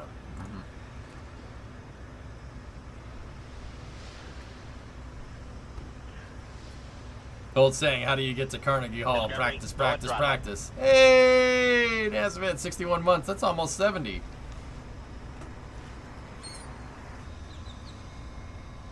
So we got to worry about that little guy? Yeah, a little bit. A little bit. What are the tiles made of? Toughened unifibrous reinforced oxidation-resistant carbon. Charcoal.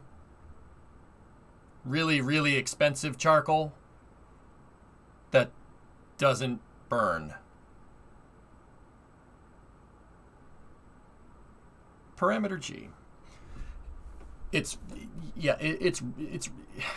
doesn't burn like charcoal. It's a carbon. It's a fibrous carbon. So think like kind of carbon fiber, but kind of not.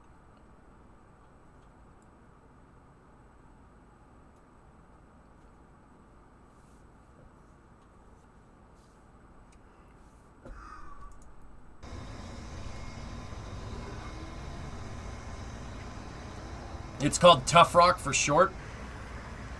TUFROC. Or TUFROC, excuse me. Does it ablate? No. It does not ablate. It's non-ablative. Yeah, that's why I said it's really expensive charcoal. It's not charcoal, guys, but it's kind of like it. But it's machine made. It's not like charcoal, like naturally occurring. You know what I mean? ETA and a possible chat time. Well, heck, we can do it at the end of this video if you want. NASA Man has a little bit of an announcement, guys, that you might find pretty cool.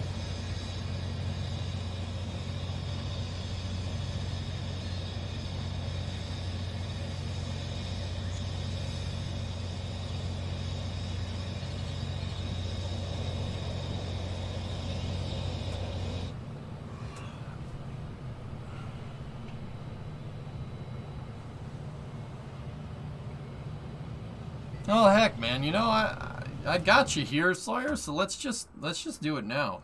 Here. Is it that we've been to the moon? It might have something to do with that.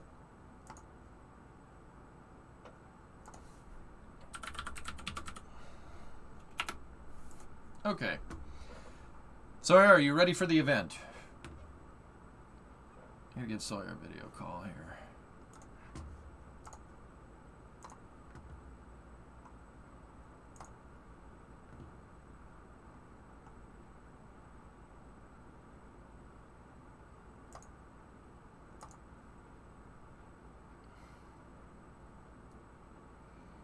And use this is Jupiter. We're gonna go for the event.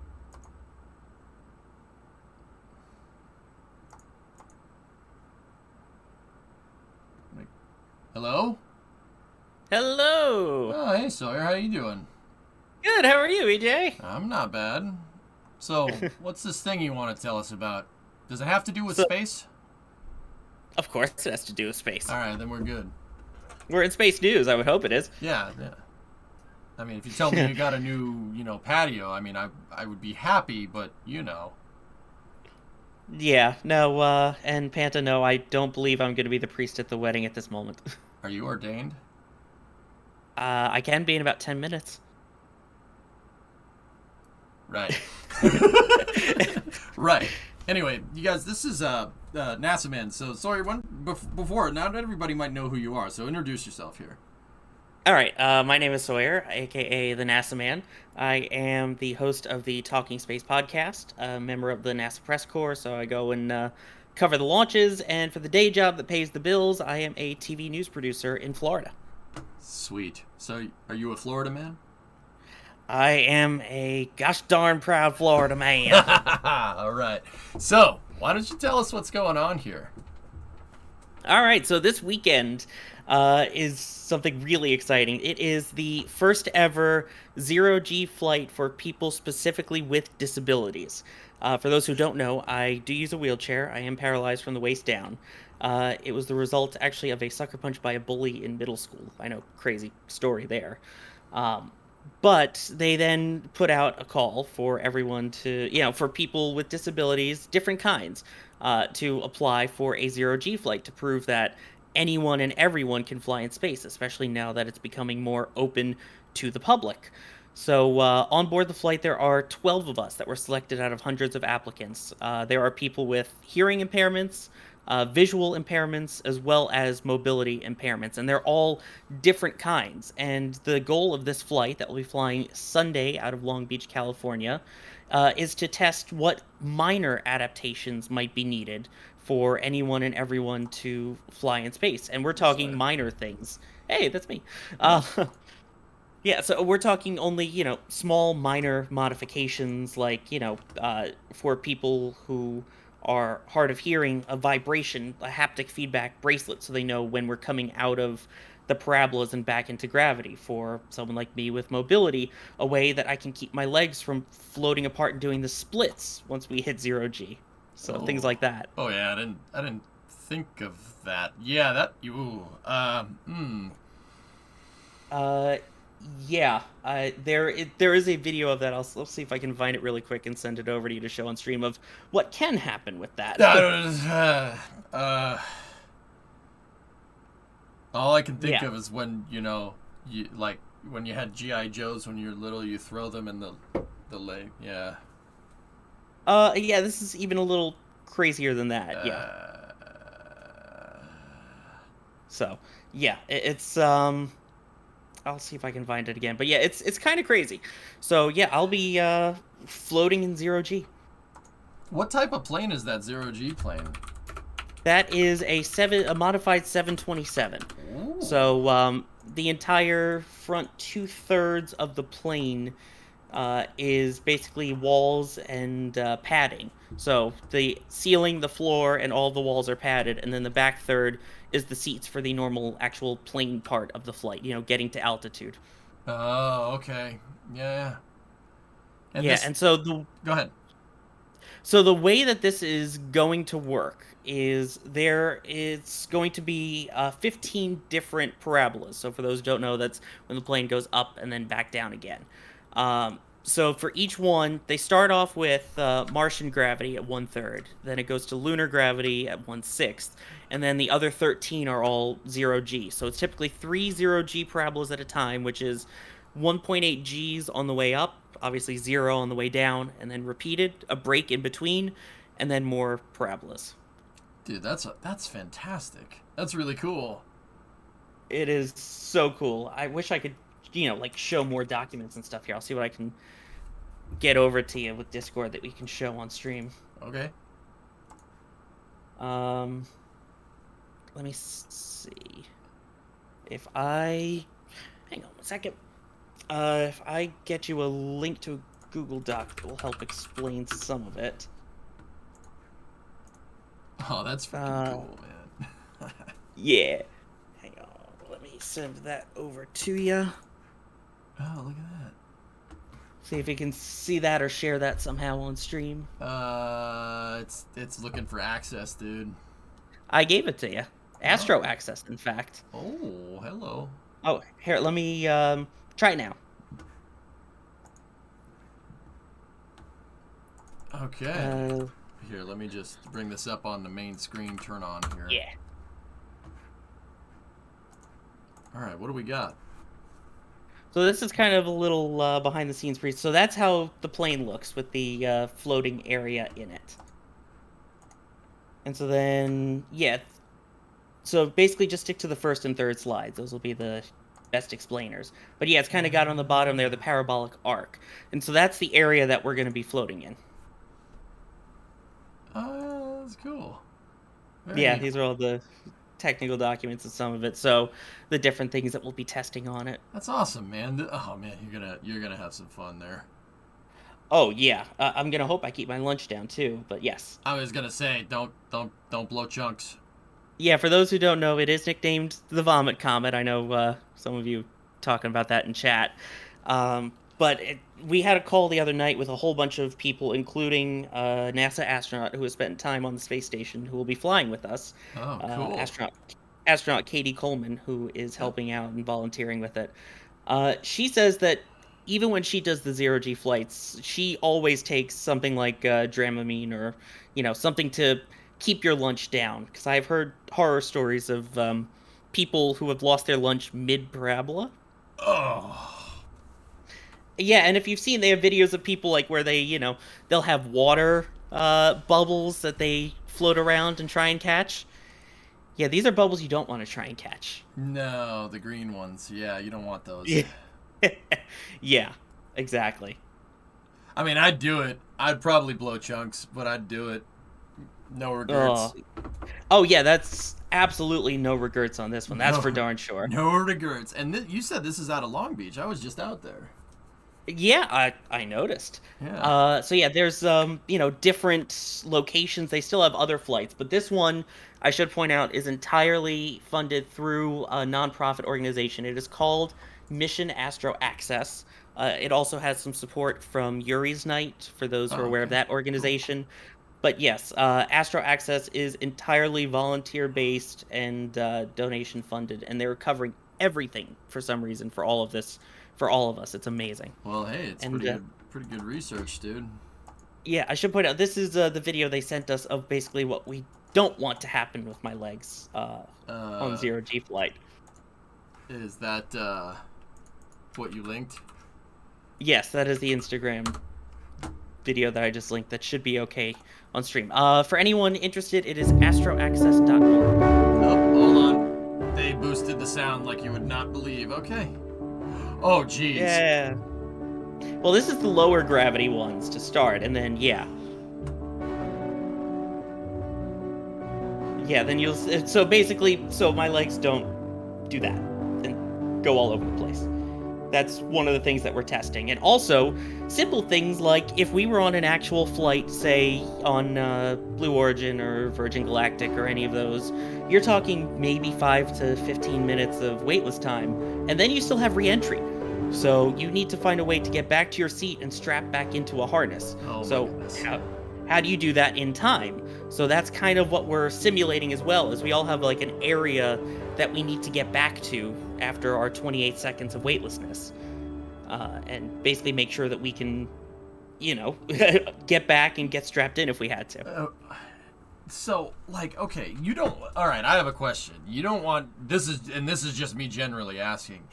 You don't want your legs doing that, dude, because you could... I mean, like, you could hyperextend a leg and you wouldn't know it, and you could damage things, right? Yeah, like, you can kind of pop... You can throw your hip out, yeah. Yeah.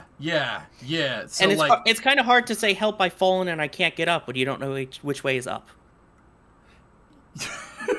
Yeah, there's also that. So, like, what are they gonna do? Like, this is just a genuine curiosity question. Are they gonna like tie your shoelaces together or something? Like, how is that gonna work?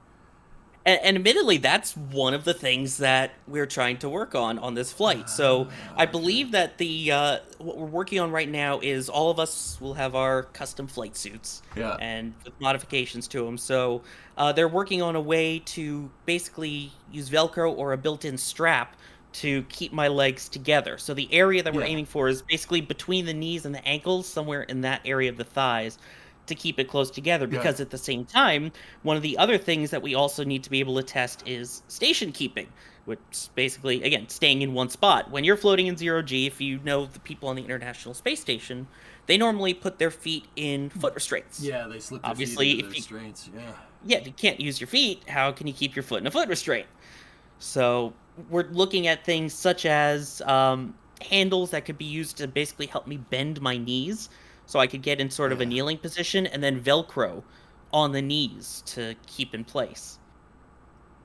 Dude, do you think that this tech could ever get to like, okay, example, right? Shuttle payload bay doors, obviously can't be opened down here, right? You need a crane to open it, but up in 0G, that doesn't make a difference.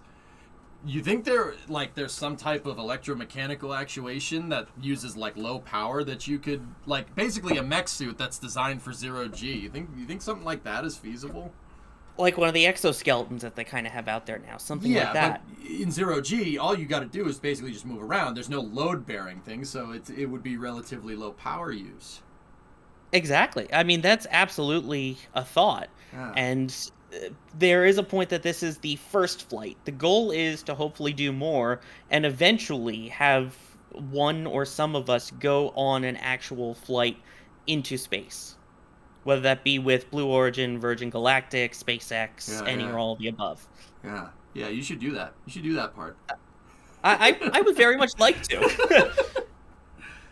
But, so that's kind of the goal of this first one. And they've been working with MIT as well to, brainstorm ideas for all the different people. Because, let's say for, again, people with hearing impairments, they normally call out loud on the flight when the parabola is about to end, so you don't fall from the ceiling onto the ground. I mean, because face planting is fun. Yeah, inertia is still a thing. No matter whether you're weightless or not, inertia exists. So... Yeah. Basically, kind of showing, okay, how do you, know when to get back down? And for people who are visually impaired, how do you know where in the plane you are? If you were in a 0G flight or an actual flight in space, how would you know where your seat is and how to get back?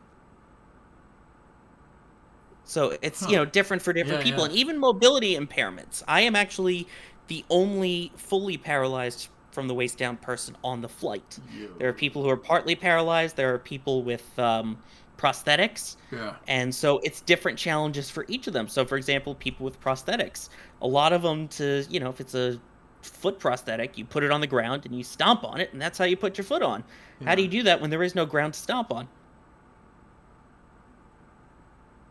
It's an interesting question. I mean, the other thing is like, okay, so the other thing I'm thinking about is that you have to deal with muscle atrophy, right, in your legs. Yeah. How are you going to deal with that? That's another. I mean, it's another question, right? Like, how are you going to deal with that up in 0G? It's an This is actually a really smart thing. You could learn a lot from this, not just for disabled people. You can learn a lot in general, right? Because some of the stuff that you use to keep the blood flowing in your legs could be used in space, because they have that same problem, because you don't use your legs in space as much. Exactly. That's kind of what they're saying is, especially for the, Smart people who use a wheelchair or something, your legs are not really needed in space that much. They're kind of dead weight in a way. So, also Interesting. avoiding crashing them into things, but also making the use of the fact that Yeah. you don't really need them. Yeah, interesting. Yeah, those are really cool questions to ask. Well, when are you flying, dude? So the actual flight is on October 17th. So before that, we will be doing. That's this Sunday. So we'll be doing okay. a few days of training. So we all get out there on Thursday. We start Friday with our training of basically what individual experiments we're going to try, any Yeah. suit modifications that need to be made. They basically have tailors on site to make sure that our suits are ready and they can quickly adapt if we try something and go, oh, that's not going to work, or oh, my legs are still floating apart. Let's not do that. Yeah. And then we are also getting tours of Velocity Space, Virgin Orbit, and SpaceX while we're out there as well. I mean, they're all right there. And there's a vested interest for both of us. Obviously, for us that want to, get into space at some point, regardless of disabilities, and these other companies of, okay, what modifications might we need to make to our spacecraft so that more people can actually fly into space. And there will be representatives from all three major suborbital orbital companies there on board the flight in Blue Origin, Virgin, and SpaceX. Dude, you hit the jackpot, man. That's freaking cool. I know. So then Saturdays when we do our dress rehearsal, so there will be a normal flight during the day before that. Because again, anyone can buy a ticket to go on one of these flights. It's not cheap, but they can. And we will do the dress rehearsal and other simple things like, I don't know if you remember from that diagram, if you looked at how people get on the plane, there's a staircase in the back. I was going to say... Yeah, 727 yeah, has a wheelchair staircase. plus wheelchair plus stairs equals bad, typically. Yeah. So it's, how are we going to get on the plane? How are we going to get to the seat? And then another dumb question of, how do we get from the seat to the floating area and vice versa? So one of the thoughts is using the parabolas to our advantage. So possibly on that first one, which is Martian gravity, using that to get me to the floating area, because then instead of people having to lift 160 pounds, you're lifting 55 pounds. So that's one of the thoughts. They're also talking about adding basically like one of those harnesses that you see that they wear when you go rock climbing, just with handles on the thighs. They can literally just lift me and move me. Yeah. So, it's things like that. And Can't they then ramp you in from the front? Honest question. Like, I know the 727 has stairs in the back, but... That's what they're working on, is finding like a lift basically to get up to the plane, and then it's a normal plane aisle, so those aisles are very narrow. So typically, if I fly on a commercial airliner, I transfer from my chair to an aisle chair, which is super narrow, so that they can get through the aisle. Yeah. How do you? Okay. How does can your chair fit in the aisle? Actually, honest question. Honestly, no, it cannot. If you, I don't know if, let me see if I can find an image on Google, basically. If you just search aisle chair, you can kind of see what it's like for airlines. I don't know if you want me to send you a link or if you got it. Yeah. So you have to get off. You have to get off your chair, and I presume you got to check it or something, right? And then get into this thing, and then that gets you to your seat. Oh, jeez. Yeah, and then they strap you in, and it's basically like, "Hello, Clarice," as they pull you back through the plane. So yeah, that's literally the narrow chair. They strap you in across the chest, strap in the legs, literally like from that movie, Go and throttle up. they pull you back, and then you transfer from that to the seat. The armrests lift up. So that's how you get into a normal plane. So we're trying to see if my chair will fit, if I can just slide over, if we need the aisle chair, how that's going to work. But yeah, that's flying out there and back. That's how it works, and that is with any and every airline I've ever flown. So it's not like it's one specific airline. That's the best we can come up with. Yeah, basically, why don't we make a chair narrower and strap him in so he doesn't fall out? Why don't we take the person and move them somewhere else? That's literally the best we can come up with. It's pretty stupid. Yeah, that's what we've got right now. So that's that's part of all of the testing with this. But yeah, that's day-to-day travel. I mean, there was one point back in 2016. I ended up taking 24 flights that year. So that's transferring in and out of that aisle chair twice for each flight. Didn't they? When you think about one time they left you there. I remember that. Yeah, that was Charlotte, and I am not ashamed to throw American Airlines under the bus still all these years later. Oh my god, bro, that's so uncool. But you literally have to get to the gate early up. and request that they have an aisle chair at the gate. Otherwise, they're scrambling for it. And then, because of the aisle chair, I'm typically the first one on and the last one off. So it's great when you're getting on, but when you're getting off and there are these people just taking their time, grabbing their bags, it's like, move your butts, I want to get off here. Yeah, okay. Yeah, we need to we should figure out something better. Here, have this chair. Here, let's just bolt you to a shopping cart. That's fine. And fun fact for those that are asking, it is the exact same way. The aisle width is not any different in first class. The seats are bigger. The aisle width is no different. Yeah. Oh, dear. So, anyway. Also, go ahead. Yeah, also I'm flying JetBlue, which doesn't have a first class, so there's that too. But JetBlue's awesome, man. I like JetBlue. Yes. Yeah, the only airline I will ever trash is American Airlines. I still can't believe there's that. a whole article on the internet about what happened, if anyone's interested. But yeah. I remember when you said about it, I'm like, no, jeez, what's wrong with you people? And just for reference of like what we're talking about with this flight, so the way that they told me, I'll share this also. I was at the Inspiration 4 launch covering it as press, and I had found out about a week before. They're like, hey, you're a semifinalist. Well, we want to do some in-person interviews with like the 30 people that we have left to narrow it down to our final 12. Like, okay, great. So we organized, it worked out that there were people around the press site area that could come and do the interview. So we get set up. They're doing the interview. So there's the in-person people, and then there's other people through Zoom. So they're recording it on an actual camera in person while I talk with the people on Zoom. Yeah. And about the 6th or 7th question in, they go, so how does it feel to be a member of the flight team? And I just said, what? Yeah, they said, congratulations. And I said, so I'm in. They're like, yeah, I wasn't a semifinalist. No, you were selected. We just wanted your actual, raw reaction, because they're also doing a documentary based on the flight. So they wanted my real, honest reaction to it. And they got it. EJ, have you ever known me to be speechless? Only in the presence of shuttles. Fair point. Very fair point. But no, on the whole, no. Yeah. So it was like, it was like candid camera on me. So that was how I found out. And that's pretty cool. Yeah, some of the people behind it. So like one of the main leads behind all of this is George Whitesides, who was one of the head honchos at Virgin Galactic and is still on their advisory board as well. And on the Astro Access website, they have short bios for all 12 of us that will be flying. And you have people who are Paralympic athletes. You have people that work at Harvard and MIT. There's one person who invented a brain control device for blind technology. There is one of the first deaf people who is also a NASA mission manager, who is basically the operations director for Parker Solar Probe and LRO. Well, those are two things that are pretty neat. Yeah, and it's, looking at all of this people, these amazing people and all the fantastic things they've done in space and for the disability community. And I'm going, why the heck did they pick me?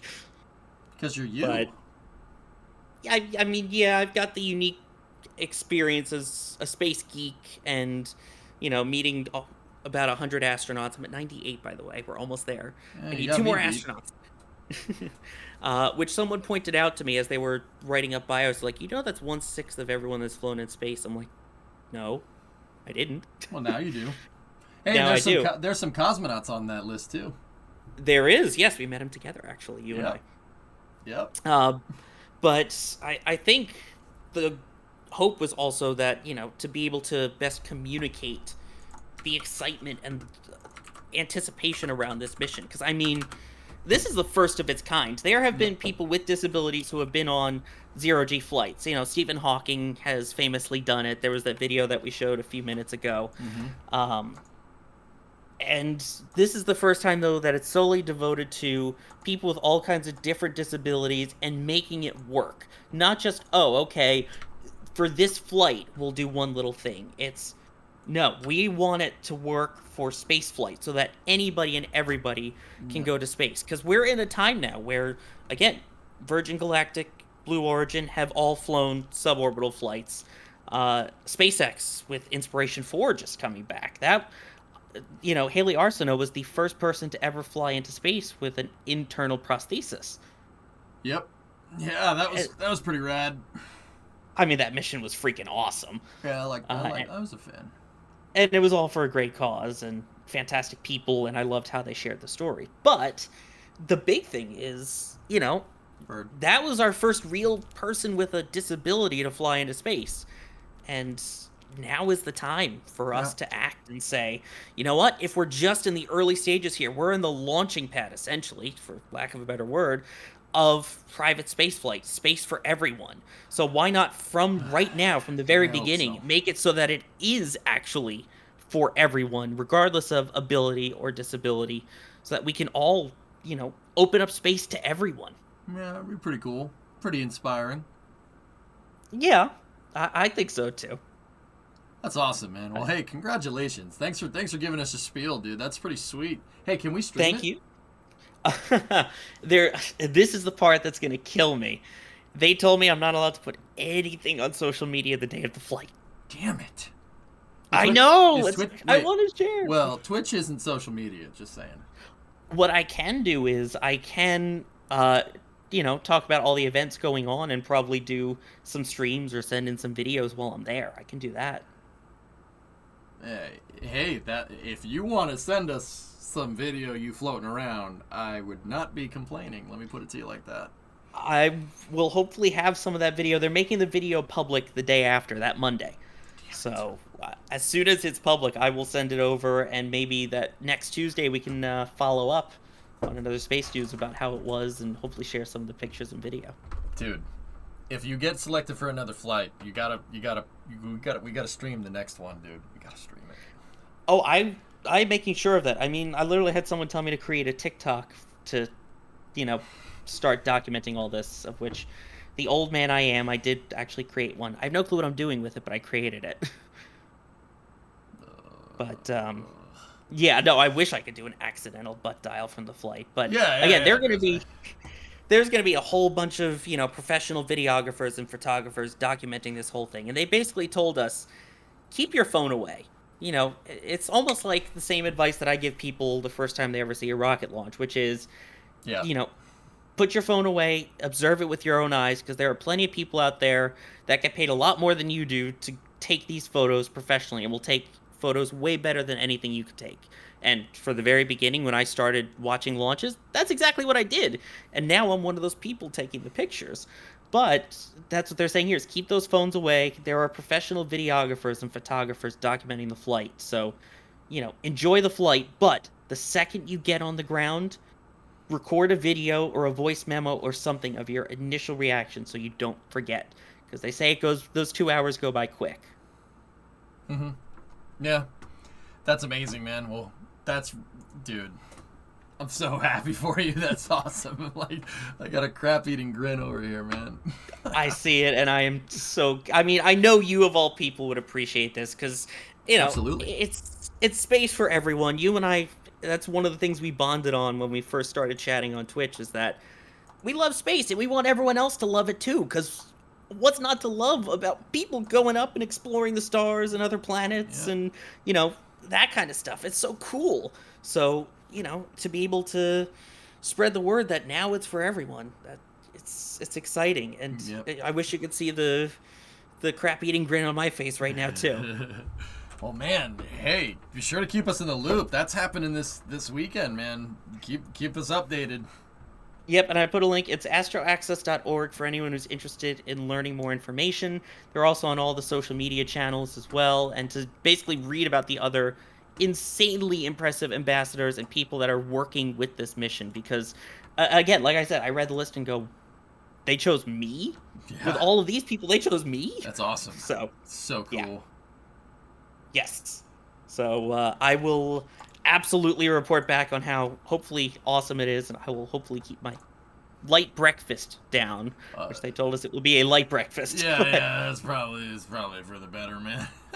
But yeah, I will try and post as many updates as I can on my Twitter and Instagram, which are the NASA Man, same as my Twitch username. Post those in chat, dude. Yeah, I can do that. Do it, come on. Do it, what are you waiting for? Do it. Yeah, 'cause I also have all of my, geeky stuff on there too, all of my rocket pictures and that stuff too. So there is Twitter.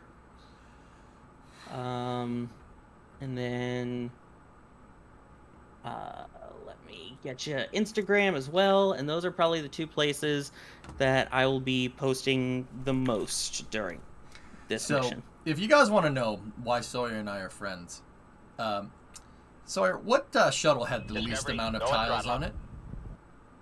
I believe it was it Endeavor? I think you're just saying that because you like Endeavor. I kind of am, yeah. Well, yeah, I think it was either Endeavor or Challenger, man. It was one or the other.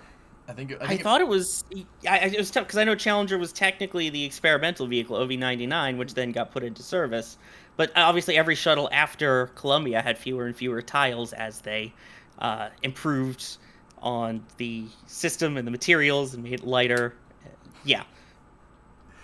That's why Sawyer and I are friends. Yeah, we kind of geeked out. I remember, I think I was watching your stream. I was in college at the time. And I just happened to find your stream, and you were doing a full-scale model of the ISS. And then as we were talking, I'm like, wait a minute, is that the Destiny lab? You're like, yeah. And then you showed me your original early day orbiter, and I was like, oh my god. And you showed me all the working payload bay, and we started geeking out over shuttle schematics, and the rest, as they say, is history. Perfect. Yep, that's how we became friends, guys. That's a pretty cool thing to bond over. The space shuttle. Yeah. Pretty awesome. Yeah, and then the first time that we got to meet in person was after Elon Musk gave a talk in Massachusetts, up in Boston. ISS RDC, man. Was that the first time? I think that was the first time that you and I met, because then after that we ended up doing Intrepid, the early Intrepid streams with Das. It was you, me, and Das, I think, on that first one. Good times. Yeah, and it's been too long since I've seen you in person, man. Yeah. You gotta bring back Tough Nuff. Is that what it's called now? Tough enough, bruh. Rough Nuff. That's it. No, you had it right. It's tough enough. Oh, okay. You gotta bring her down. Well, for another launch. Well, I mean, if you insist. I mean, you've always got a place to stay, and I do have a cabinet full of new stuff that's all been flown in space. Yeah, I'm that kind of a geek. I literally have a cabinet full of space-flown stuff. I have a piece of Soyuz on my keychain for my car. So, yeah, that's the level of geek that I am. Yep. Well, I was thinking Artemis 1, man. If you really want to know. Oh, yeah. Yeah. So this, I mean, it's exciting seeing all of this coming up again. And yet, like I said, now is the perfect time for all this because space is picking up. I remember, and I'm sure you got asked the same thing over and over again shortly after the end of the shuttle program when we first met. Is NASA even still launching stuff? Are they still around? I thought they shut down. I will bet money that you were told that or asked that question, correct? Nah, I still get asked it almost every day. Yeah, exactly. And they're not. And I remember after the shuttle program, we had our podcast still, which that's been going on for 12 years, as crazy as that is.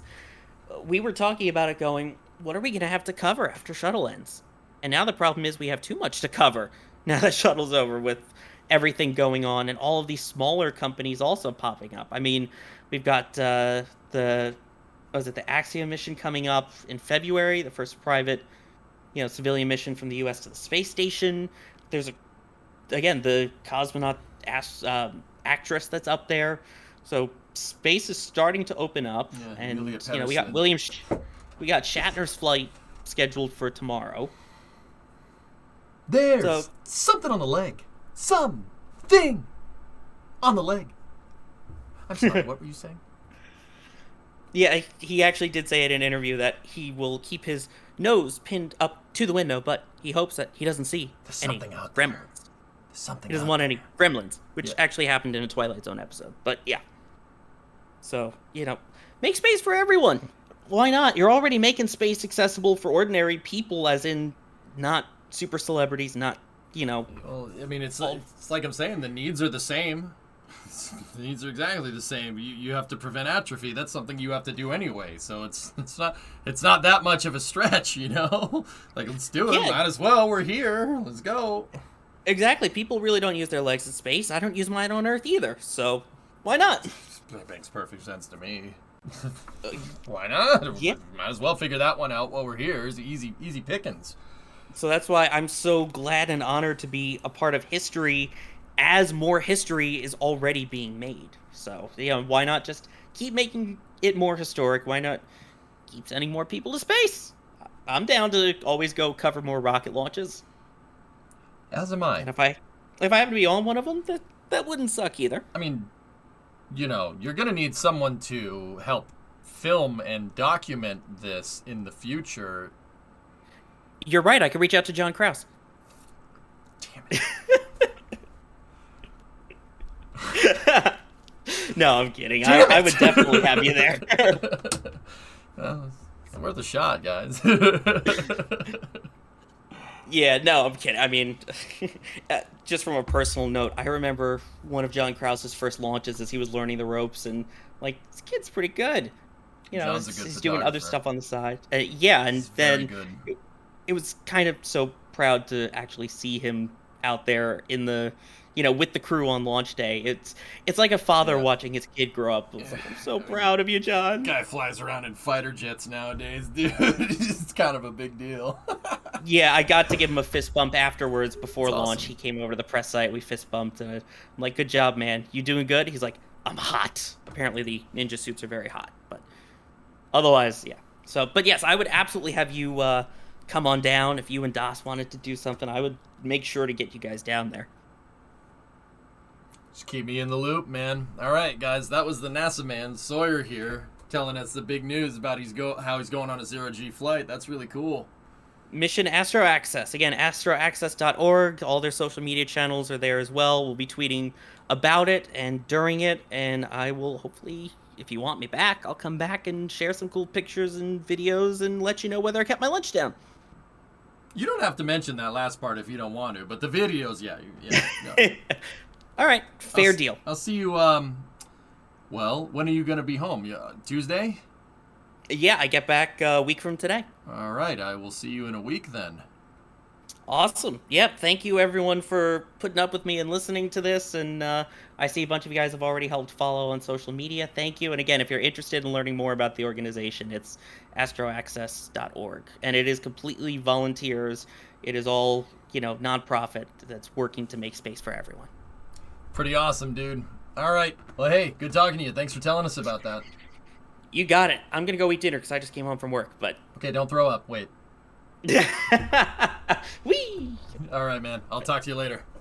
You got it. See you, buddy. Thanks for having me on. Bye. All right, no problem. Later. Okay, you hang up first. All right, sorry. Anyway. Your new hobby project is here. Hey, that's pretty cool. Anyway, I saw a couple of different questions in there. Just, have you thought about enabling channel points? No. We got to get EG on Dragon. Yes. John Krause got to ride, yeah, as the inspiration for photographer, he got to ride back seat in one of the L39s, Neuro. Yeah, pretty much, Thomas. Yep. No, you hang up. No, you hang up. But that's really cool, man. It's good stuff. Technically, Enterprise is the one with the least heat tile since it has 0. Okay. Sleeper's Eye with an 8137 there, and Tron Diver had a 59. We're getting old, man. Yeah, we ain't wrong. Somebody asked, do you think that SLS is going to launch before Starship? It's going to be close, Metrics. It's going to be close. Artemis 1, SpaceX Starship flight test. Oh, I don't know, man. Here, let's go. Speaking of that, let's go. We saw what SLS is, the SLS updates. Let's get back into the NASA spaceflight video. This video is coming from NSF. We are already a little ways through it, but this is these photos were taken by Nick and Sweeney, who is the second full-time photographer that they have down at Boca Chica with Mary. So let's see what we got in here.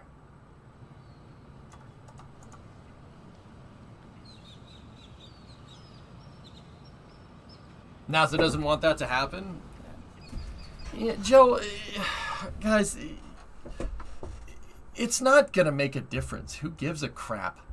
The reason why it doesn't, like, the people on the internet are making this a thing. It's not a thing, and it will never be a thing. You know why? Because even if it, these two super heavy launch vehicles both might fly at the same time.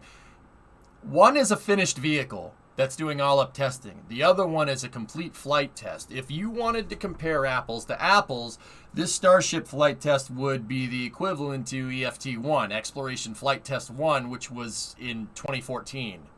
Yeah, so SpaceX is a little bit behind the ball on that one in that regard, but they do go faster than everybody else. But it's just, these two big rockets are going to launch at the same time. Which one goes first?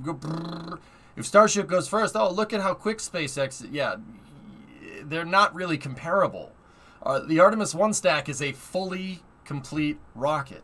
Now, don't get me wrong, the Starship stack that's going into space, it's not that it's not a fully complete rocket, but it's nowhere near the fidelity of Starship that is going to, like deliver payloads or fly people into space. That's nowhere near. SpaceX is just testing the tiles, and all the systems that are on board that Starship are going to be a way to get them to test the tiles, i.e. get into orbit. It's not going to be a high fidelity launch, with the exception of Super Heavy. Super Heavy is probably pretty close to what you'll see at the end.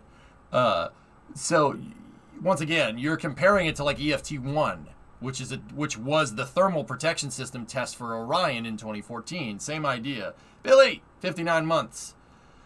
So, I mean, I don't know. Which one is going to launch first? Who cares? We get to see two Saturn V-sized vehicles launch. Who gives a crap which one launches first? The fact that we have two super heavy launch vehicles, one of them fully reusable, being built right now at the same time is pretty freaking cool. You know? That's right, Roro. Hey, so Billy had a 59-month reset there. I like that number. Well, this is a day off. Rip for you. What's up, T-Man?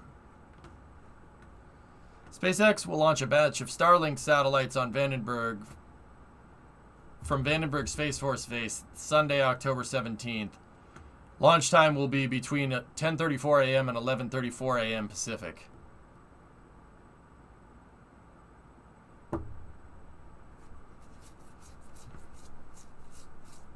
Great.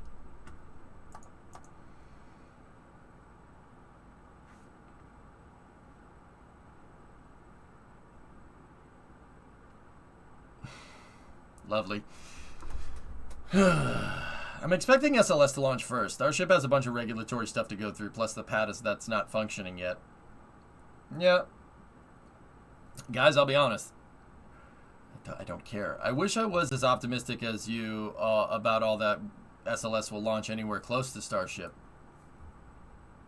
Cosmic, I literally follow both of these programs basically under a microscope on a daily basis.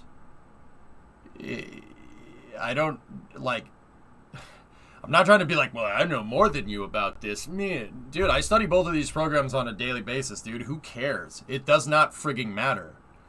Even if Starship launches before SLS does, all that's going to do is give the herder, we like Starship better, Starship's such a better idea. All that's going to do is give those people more fodder to dunk on SLS, which is stupid because having less rockets is the stupidest thing I've ever heard.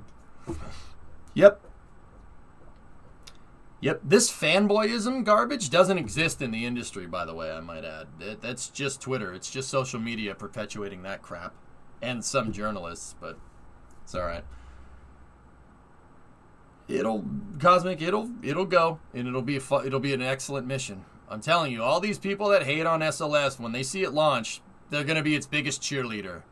And then there's probably going to be one or two people, well, SLS launched and it was 100% successful, but what does this mean for NASA? There's people like that. Alright, whatever. I just don't, I mean, we're at a very, there's only been a few times, or let's see. Yeah, a few times in the history of spaceflight where there have been two super heavy launch vehicles on the table, and to have their development converge on even somewhere trending, like even somewhere near each other. The only time that's really happened before was 1971. And then if you want to count Buran Energia, 1988. There's only been two times in history where we've had multiple big boy launch systems converge. And each time, only one of them ended up being successful. But we're in a very unique critical pathway here where both of them could be successful. I'm sorry, I really didn't think that people wanted less rockets. That's strange. Anyway. The Artemis 2 hardware is already being assembled. That's right. I imagine in the industry they share notes and copy each other a lot more than they think. For safety purposes, Dagon, absolutely. Saturn and Gemini.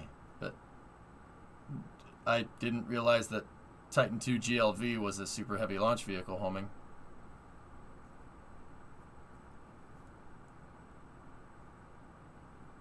Yeah, SLS is always going to have more characteristic energy than Starship because it's expendable, right? It's always going to have more Delta V because Starship is reusable. And I know people don't like that, but, you know, people don't like hearing that. But, yeah, the Starship refueling, I understand. Yeah, absolutely.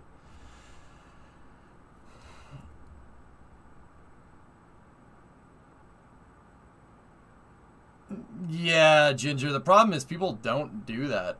Fanboying is fun. Like, dude, personally, I really love Starship. I love Starship because I was a shuttle guy. I still am a shuttle guy. Sawyer, the guy that I was just talking to, is also a shuttle guy. I want the space shuttle to be vindicated because reusable spaceflight is possible.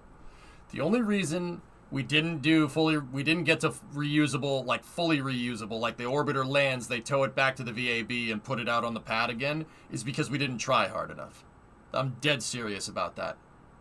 But that's what happens. You know, there's a whole thing with that. But the shuttle could have been made to be reusable. You would have had to launch it more, not less. And you know, in hindsight, it's easy to say, well, launching it less was clearly the better idea because launching it more could have killed more people, right? I get it. You know, I understand. But yeah. NASA would have handed over all the docs they had for Lunar Starship to SpaceX on day one, knowing there would be a protest. NASA would have handed over all documents they had for Lunar Starship to SpaceX on day one, knowing there would be a protest. Well, I'm pretty sure they had to. They had to stop HLS development when they protested it. Anyway, what's up, Linprod? Orbital Starship launch possible net March 2022 to image its heat shield with the WB-57. Oh, yeah, cool.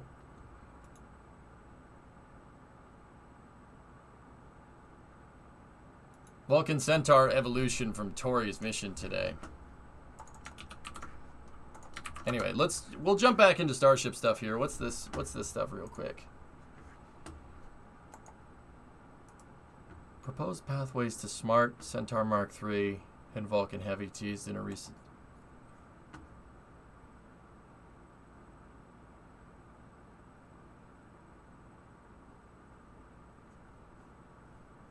Oh.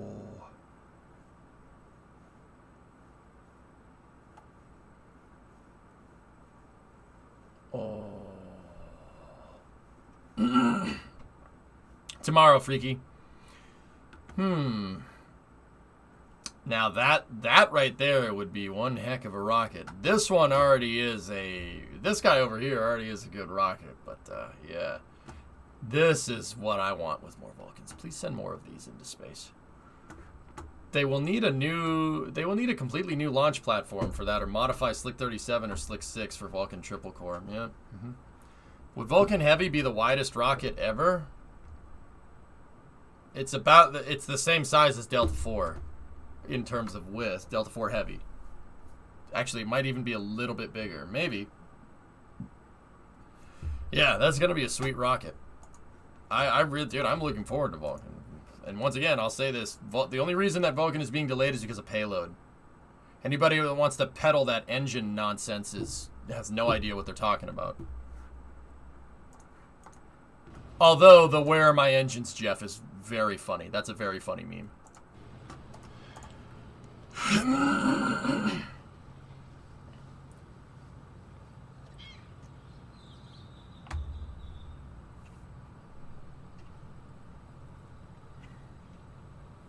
Finally got back home.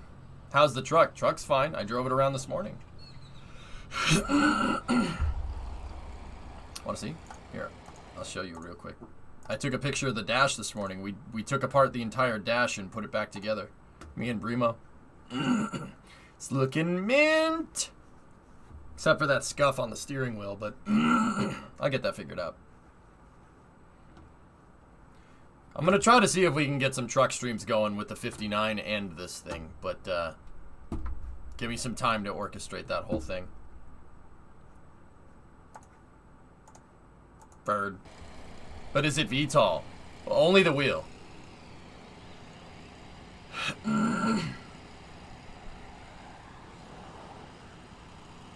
Something like that, Hippo.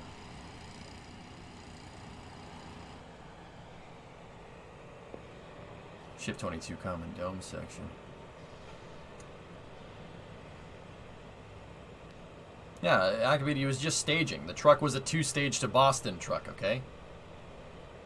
TSTB, alright?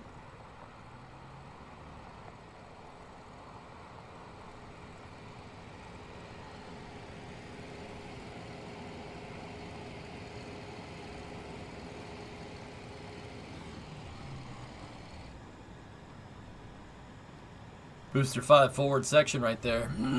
You can see the grid. Actually, that looks like some kind of retainer. I was going to say that's a grid fin actuator, and it might be. Might be a little twisty boy, but who knows. Wait, how is it 2-stage? Well, the wheel came off. The entire hub had a rapid unplanned disassembly. The hub was in expendable mode. That's right. Yeah, it came off when I was driving down the highway. Sweet.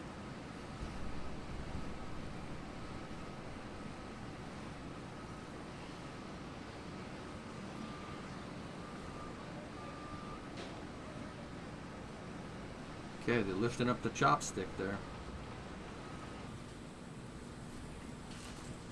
While this video's going on, I'm going to have a stroop.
What's up, Mr. Failures? By the way, EJ, isn't the thing that holds up the chopstick, doesn't it look fragile? Yeah. It's only a carrier. It's only a carrier assembly. Yes, it looks fragile, but most of the load is going to be transmitted to the tower.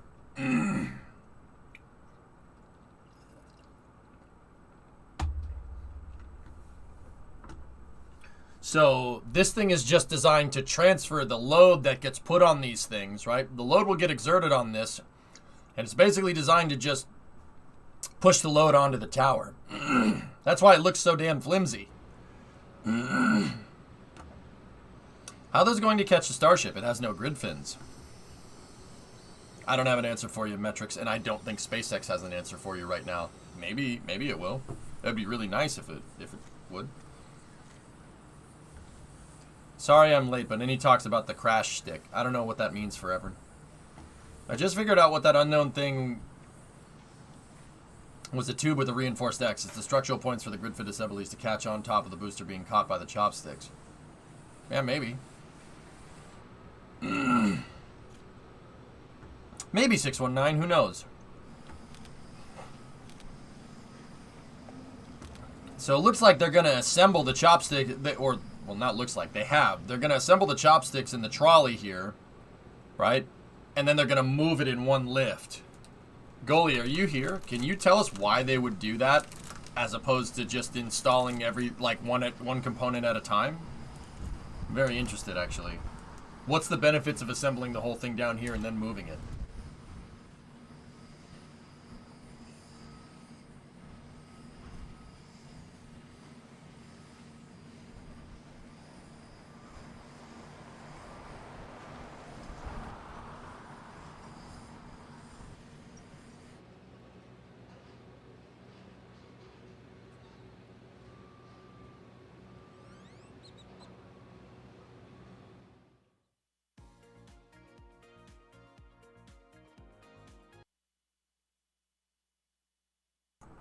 It's just easier to do that way. Yeah, I suppose lifting that whole catcher arm up. Yeah, I see what you're saying.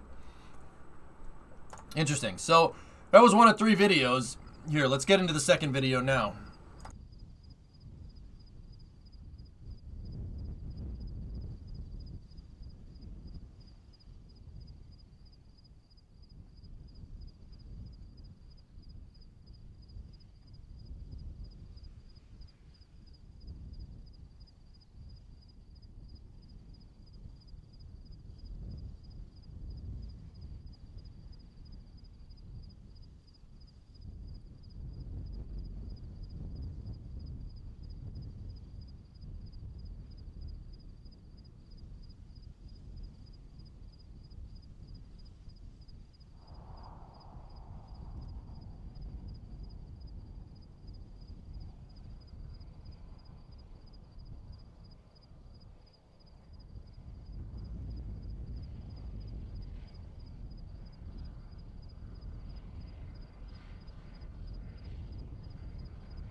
King, we're gonna have to jump back in and get a I have to figure out what the heck's going on thing, because I don't know where we are either, dude. I totally lost track.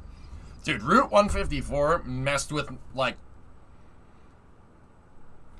You ever get back from vacation and you're having trouble, like, picking up where you left off?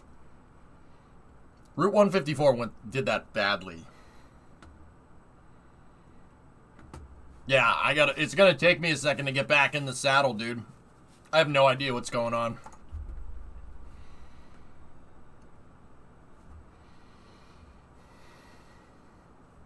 Yeah, Thump, right? Booster 5 already has its grid fins attached, so it's Brimo's fault.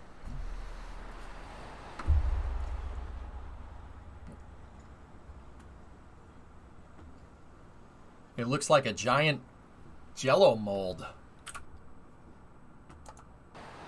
Oh, come on, chat. There's always room for Jello.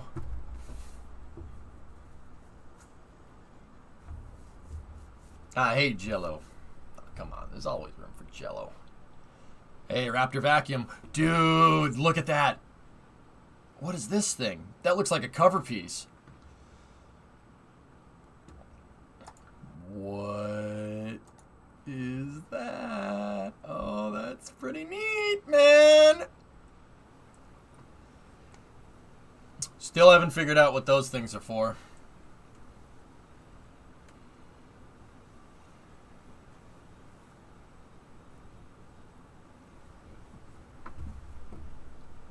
It's wearing a skirt. Yeah, but I think it's upside down, Mutter. Are they for climbing or descending? I have no idea what those stairs are for, Ark. I'm dead serious. I do not know. What was it named this time? I don't know. I don't know the name on that one. I didn't see it. I'm not sure. I think they might be called stairs. Hey, chat, where do you think those stairs go?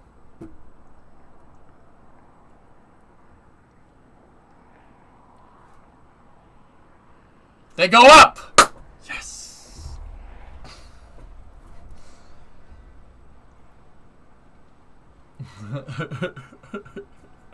They go up! What are you telling me? They don't make them like they used to? No! They've never made them like this! The guy who designed this building was either a certified genius or an ostensic wacko.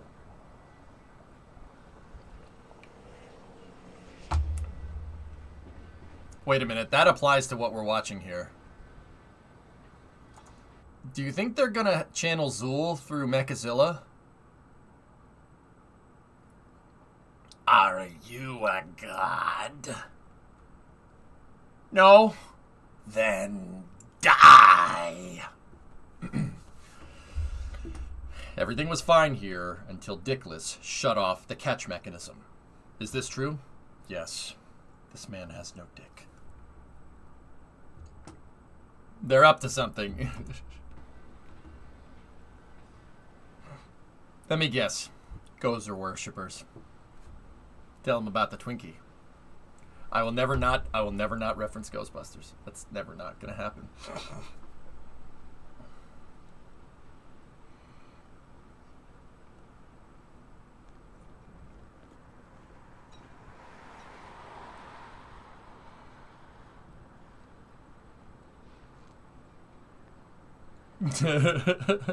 Nice business. Are you gonna see Ghostbusters Afterlife? Maybe. Oh, what are you doing to the Jello? Oh man, look at those hooks. Yo, those are heavy. Yeah.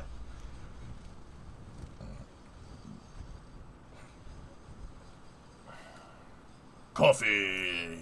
Again. Cable carrier moved to the launch site.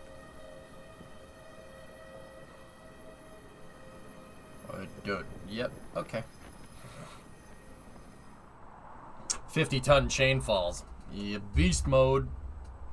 Is that the roly-poly for the booster? Yes?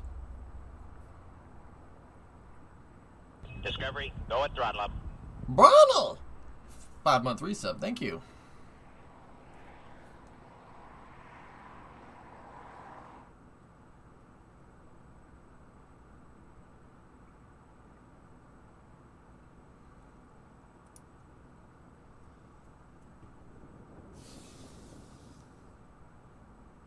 Of course I remember Wayside School. Yeah, of course. Use them for leveling out the load. Okay.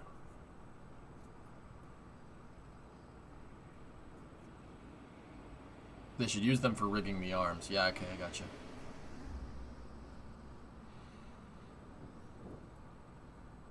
How far are Pad 1 and 2 apart? Pad 2 hasn't even been made yet, Reveril. But it's gonna be about I don't know, about 30 meters that way, give or take.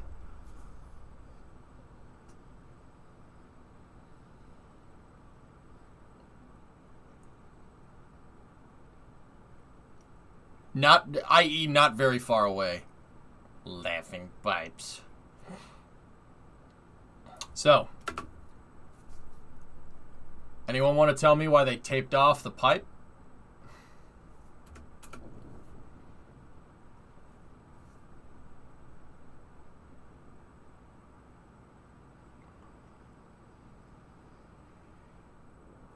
It's for a back purge. Synerd has it right. It's a back purge. Basically, what they're going to do is when they go to weld that pipe to something, they do not want any reactive gases on the inside of the pipe because the weld is going to pen right through. On the outside of the pipe, if you're using a tip or a TIG welder, right, it's going to shield the weld with gas, but not on the backside. This is something that welders do called back purging. Basically, they're gonna tape off both sides of the pipe. They're gonna run a hose in there with argon, and they're gonna create positive pressure inside of the pipe. Argon is an inert non-reactive gas. You'll go right through. You'll pen with the weld, and the backside of the weld won't react with anything. Stainless steel is very, very susceptible to crystallizing because when it reacts and corroding out. SpaceX had problems with that when they went to try and make Starship out in the field. Remember? Same problem. They taped it off to back purge it. Stainless is a pain in the butt. It will crystallize. It's really annoying to weld it. Night Sun Temple. Wrap your tool. Don't be a fool. Facts. Also for squirrels. Also for squirrels. Yes.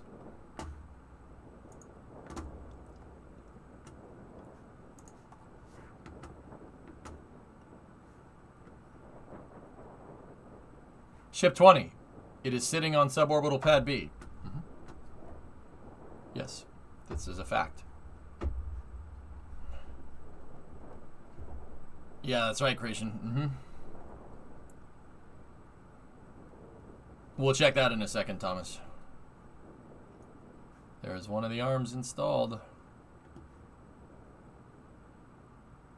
Man, moving this thing is going to be insane. Yeah, I saw it, Signer. The stack of freaking loudspeakers on the water tank, or it could be a methane tank. Who knows? Are there any more test flights planned before booster flights? Nope. That's why SN16 is just sitting over there doing nothing.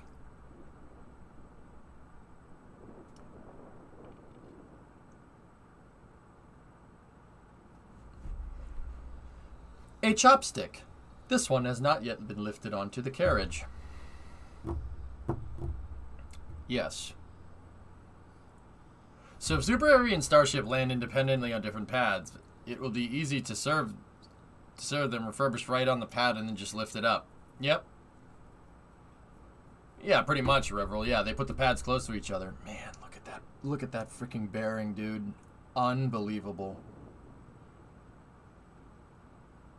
I wonder if they knew it was going to take this long to get everything working. I'm pretty sure after 15 landed, King, they decided to go full ham on the orbital test. And dude, I could have told you in July that they weren't going to do it in August. That's when their tentative goal was to, you know, like get it done before the end of the summer. Yeah, I could have told you that. I could have told you that wasn't happening. It's Elon with his goals again. He does that on purpose. You know, you set a date, you put it on a shade on the side of unrealistic, and then you power through. You power through to the end. Kind of did that with Route 154. I gave myself a relatively arbitrary deadline, but if I didn't give myself a deadline, I wouldn't have got it done at all.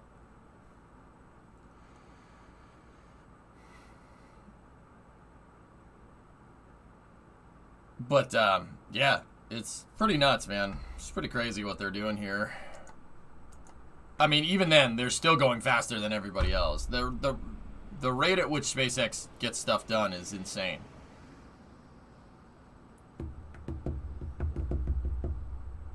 We all know EJ and his deadlines. Yeah, at least I get stuff done, Goose.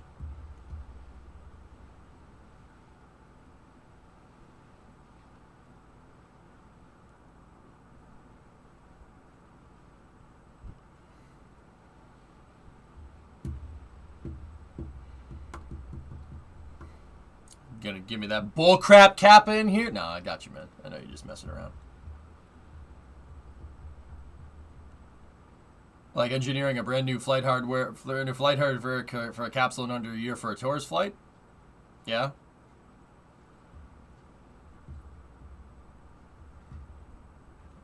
Yeah, Yeah, see those megaphones up there. All right, anything else here? Oh, man. Remember when this was just like one segment that they started welding together in a field next to the high bay? This is starting to look like GSE. Holy crap. That's the vehicle stabilization system. And then you could see these pipes right here? Laughing pipes. Matt! Hey, buddy. Good to see you back. And congrats again. Thanks, man. You're down in Florida, right? I might have to start joining you on these road trips, dude. I know, jeez. I feel like the Route 154 stream was something different and entertaining, but not something I'd want to do often. Yeah, Freaky, what if I was going to drive down for a launch?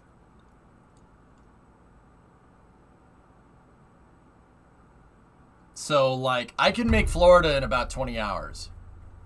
So, I leave, like, a day before the launch or something. Bring my laptop and everything with me. The streaming setup will be in a pickup bed. Drive down there. And then maybe we'll do some streams from Sawyer's house. Who knows? Or, you know, maybe we'll do some streams from a hotel room. Who knows? So, like, a Route 154 showing the entire road trip down to the Cape and back, I think that'd be pretty cool. But it's not something you would do every day, just for high-profile launches. But I do want to, once a month would be cool. I was thinking of doing other Route 154s. Like, I was actually thinking of doing another one next week. Not as crazy as the first one. Like, just to drive up to New Hampshire. Those driving test streams that we did. The driving test streams that we did to prototype the in-car setup. Just do more of that. You mean Route 95? Yep. Yeah, the longer stuff would be like Mount Washington Auto Road before it closes for the winter. That'd be one heck of a drive, Ginger. Driving takes a lot out of you. It takes a lot more out of you than you think. It is fun, though. I enjoy driving. And the Northeast Corridor, that drive's pretty fun up until you get past Washington, D.C., because then there's nothing. Not as much nothing as there was out on the West Coast. But yeah, still nothing.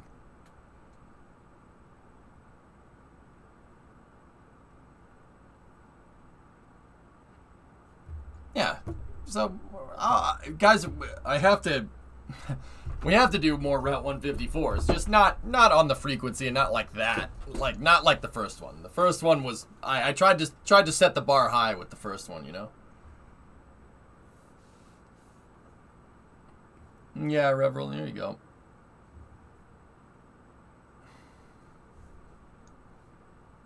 Yep. Anyway, let's get back to the video. But yeah, I want to do more just driving streams, though. Yeah, Kyron, maybe. That'd be pretty neat. Alright, last NSF video, and then we'll jump into KSP here. You've done 1,300 in one go? You're an animal, dude. I think the longest that I did was 670 from Detroit to Boston. That was the longest leg of the trip, Maggie. And I was gassed, dude. Yeah, that really messes you up, dude.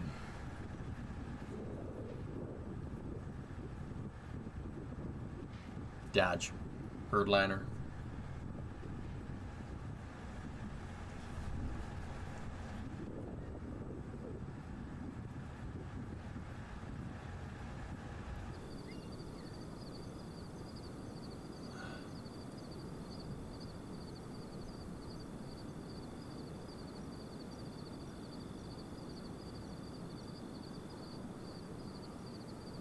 I don't want to do a Route 154 in snow, Creation, to be honest with you. That's a long one, Porter, yeah. Hey, just make sure you guys are driving safe, okay? But yeah, 619, I don't know, maybe I could do that. It depends. I'd have to get a good night's sleep and we'd have to start right away. But there's so much stuff that we need to prototype more to get those big Route 154 streams right, you know?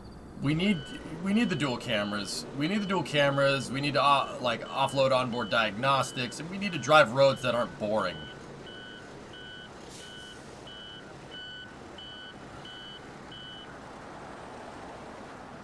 A reliable vehicle.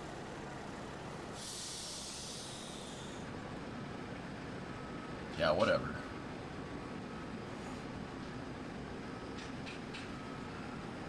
You tried digging out a 24-year-old truck that was abused, or a 24-year-old any vehicle, and drive it across the country and have that be the only problem. Raptors! Raptors!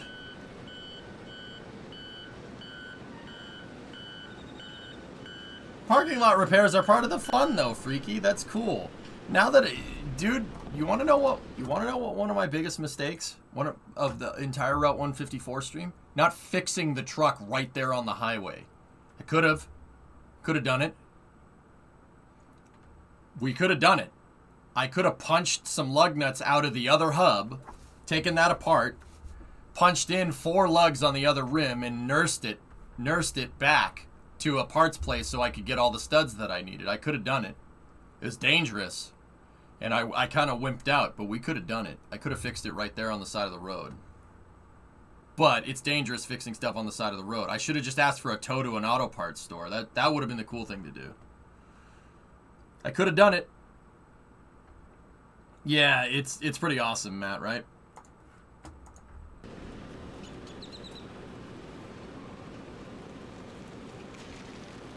We should have. I'll save that for the next time in case something else happens.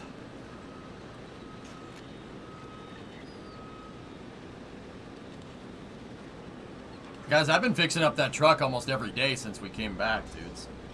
True story. I work on it all the time. We worked on it yesterday. Bremo and I rebuilt the dash. We got more parts coming. I'm gonna get the second fuel tank back up and running, and probably gonna put a third fuel tank in it for long range.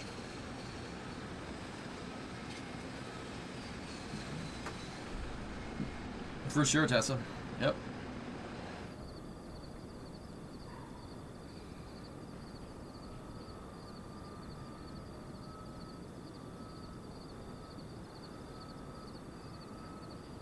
Yeah, Freaky. Mm-hmm.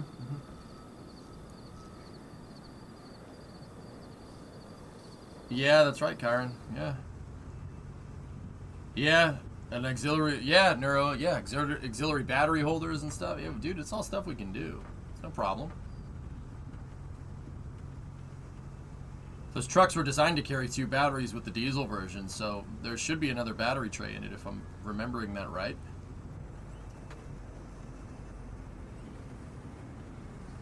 Any point in having too much fuel storage? Fazilla, it's tough to make good time with the truck when you have to fill it up every 200 miles. Yeah, maybe, Tessa. Yeah, Sawyer, I did. I was talking to my uncle today, and he said do the same thing, so... Are there any good aftermarket EFI intake manifolds for that 351? It's port fuel injected. What more do you want? You could change the runner design, Hellfish, because it's a 2-part intake manifold.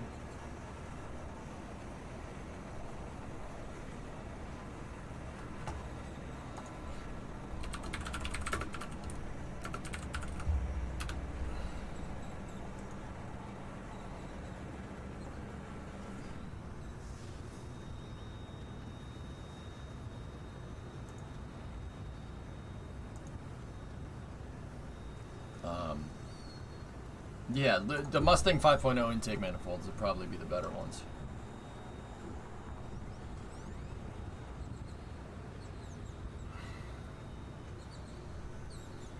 So when it comes to mounting the Raptors, do you think SpaceX teams do that kind of work or sublet that out? It's all SpaceX internal, 619. Did you hear that the final GSE tank is complete? Yeah, yeah. Also clouds. Well, yeah, for the pad 1, Isidio, yeah, absolutely.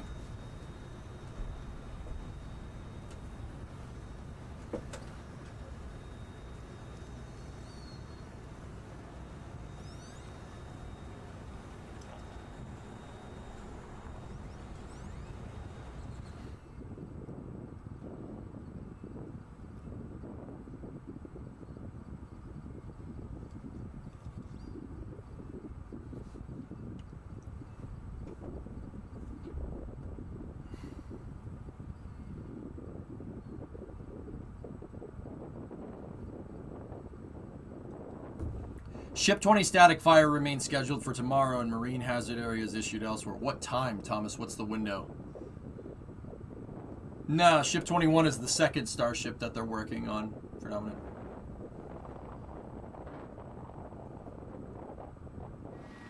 $5 p.m. Central to midnight. Oh boy, tomorrow's going to be a very long stream. Lovely.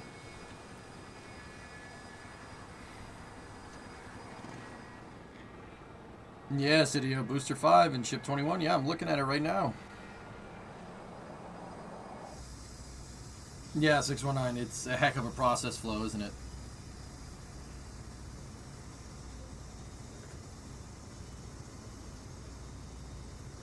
Yeah, they call them ships. Yep.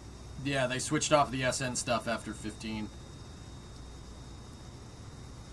Yep, Hellbore, that's right. That is probably the thickest braided hose I've ever seen. Oh my goodness. That's got to be something for the, like, the quick disconnect or something. That's crazy. Thoughts on Ship XX versus SNX? I don't care, Ian. We could call it Bananarama 20 for all I care.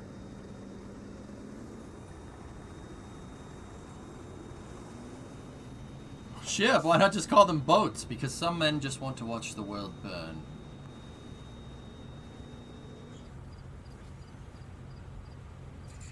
Yeah, Erasmus. Well, they don't need to paint anything, but yeah, I'm sure it's affecting them in some way. But then again, SpaceX does a lot of stuff in-house, you know. Bananarama 21 confirmed.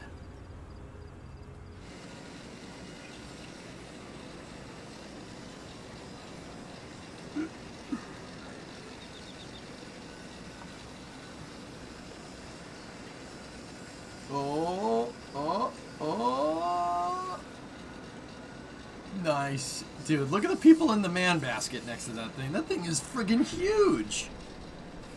It's bigger than my apartment building.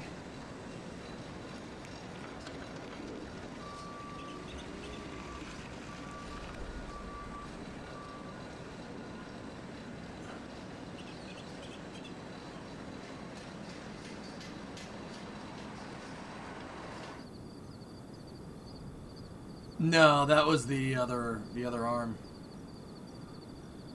We're way after that. Bird.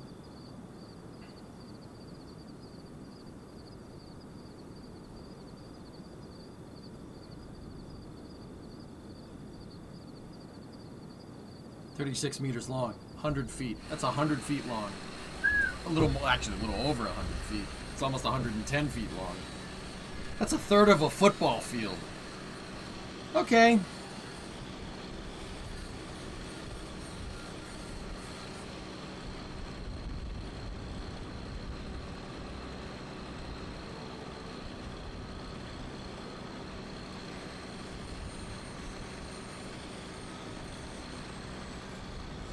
That's cool, Bandit.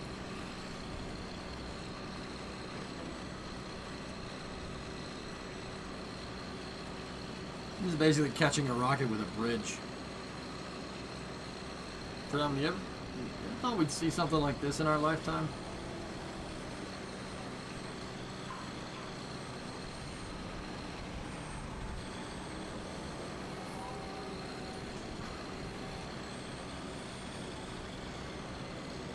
Yeah, Maggie. You know, we all don't have to say that, you know, Elon's playing Kerbal in real life, but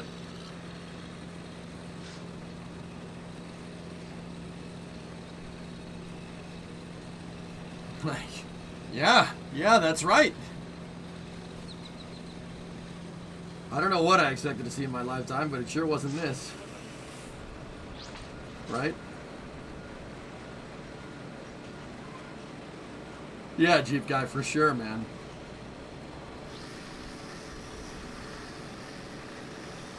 Heck, if you told me in 10 short years after the shuttle stopped flying that there'd be another shuttle that's better, made not by NASA but by a private company, 10 years ago at this time I would have said you're insane.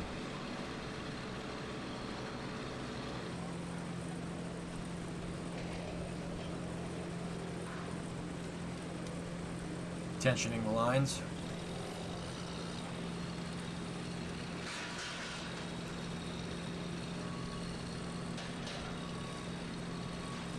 Goalie, they're tensioning the lines, right?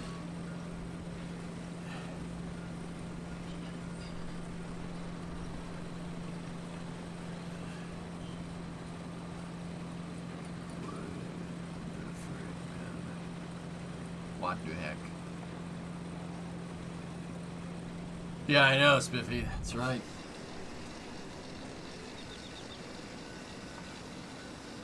That's insane. Okay, I got you. What the heck? It's crazy, serious.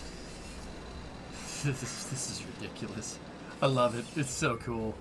Like I said, dude, I harp on SpaceX fanboys a lot, but you know, little people know I actually am one, man. I know why people like SpaceX so much. It's pretty obvious, but jeez, dude, this is crazy. This is crazy. The thing that fell off the tower was still attached to the crane. A line must have snapped or something, and the thing came crashing down through scaffolding. Oof.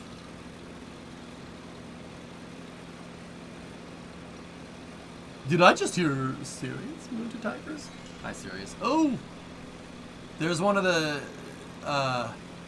tracks that the carriage is going to be attached to. That's the trolley piece. Think like a roller coaster. That's one of the pieces there.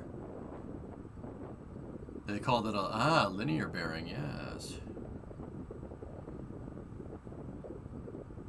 That's the thing that came crashing down.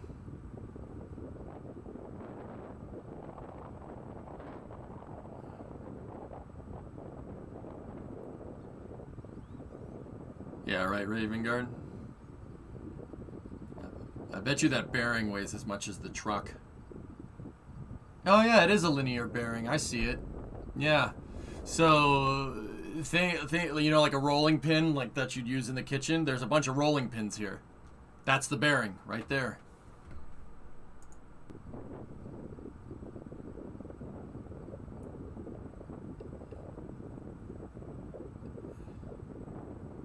Yeah, Ginger, exactly. Hey, just try to keep it classy during the day. But yeah, exactly. Yeah, Ginger, that's the thing. I don't just read a freaking news article and be like, wow, NASA sucks. No, that's stupid. And that's the kind of stuff that I try to curb. I try to get people to think critically and stuff. And because at the end of the day, ain't nobody gonna convince me that, you know, less rockets is better for spaceflight right now. That's the dumbest thing I've ever heard. Like, and yet there's people throwing that around like nobody, like, yep, well, SpaceX should do everything. I'm like, okay. They're called skates. Got it.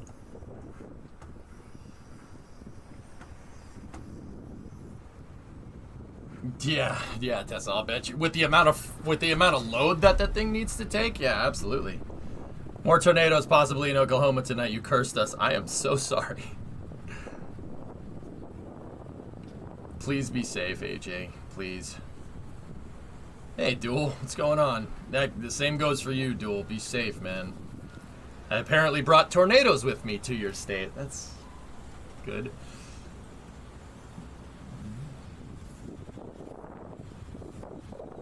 Bird! Bird! Genie. Bird!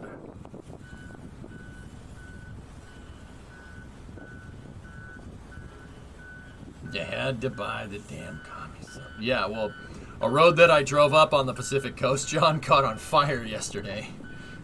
Nasty one in Santa Barbara.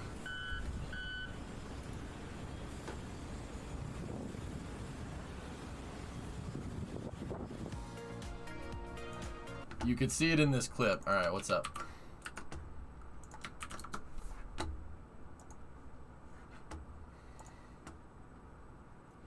California, serious.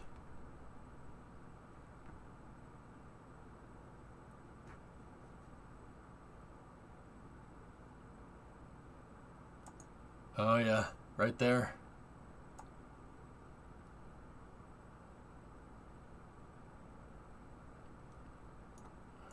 Oof. Yeah. Oh well.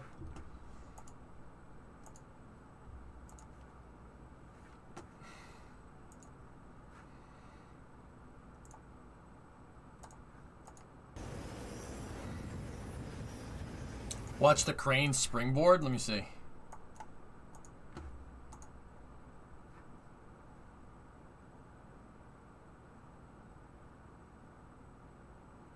Oh,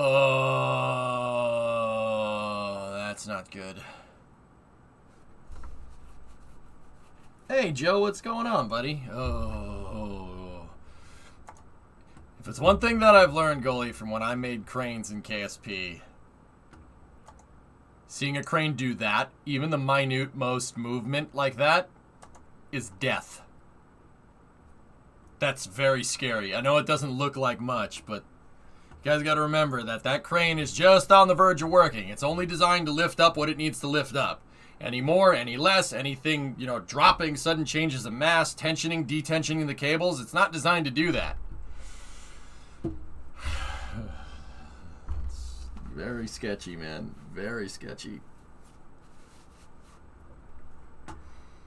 What are those retracting panels underneath the trucks at the start of the video?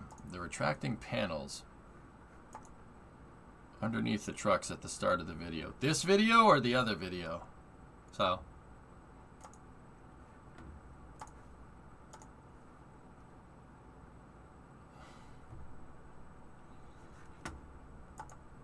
This will happen. This is in Orlando today. Ugh. You're doing it wrong. Yeah, the crane will just snap like a straw. Okay, what are we looking for? You brought snow to Arizona. Oops.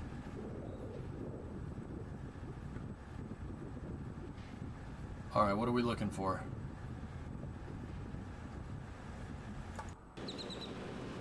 Give me a time stamp, Sile.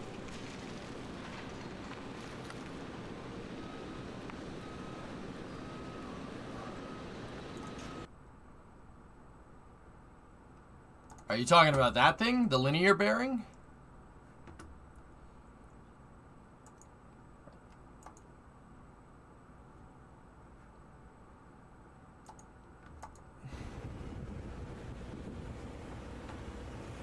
Yeah, this is a dirt hauler. It opened the bottom goes like this and it drops dirt.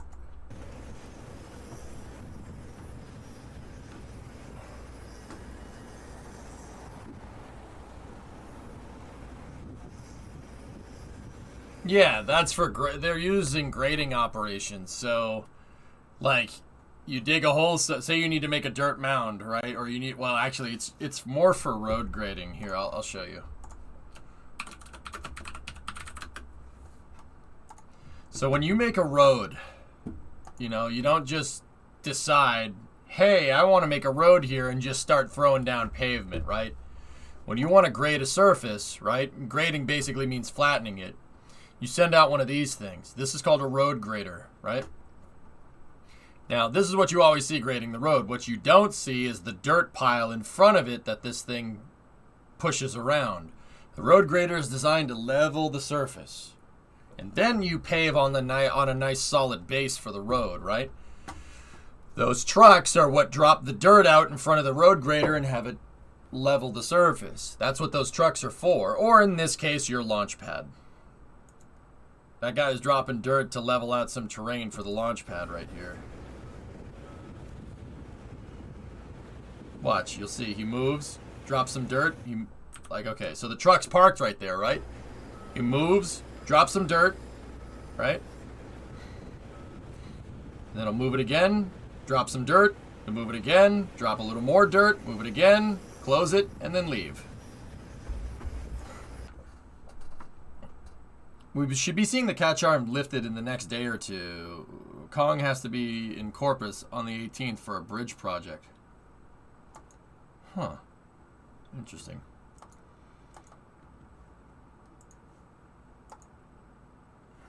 Discovery, go at throttle up. Muskie, 1 year resub. Rocket Guy didn't know what it meant. It's some composite, dude. Or not a composite, it's an alloy. Yeah, I don't know what it is either.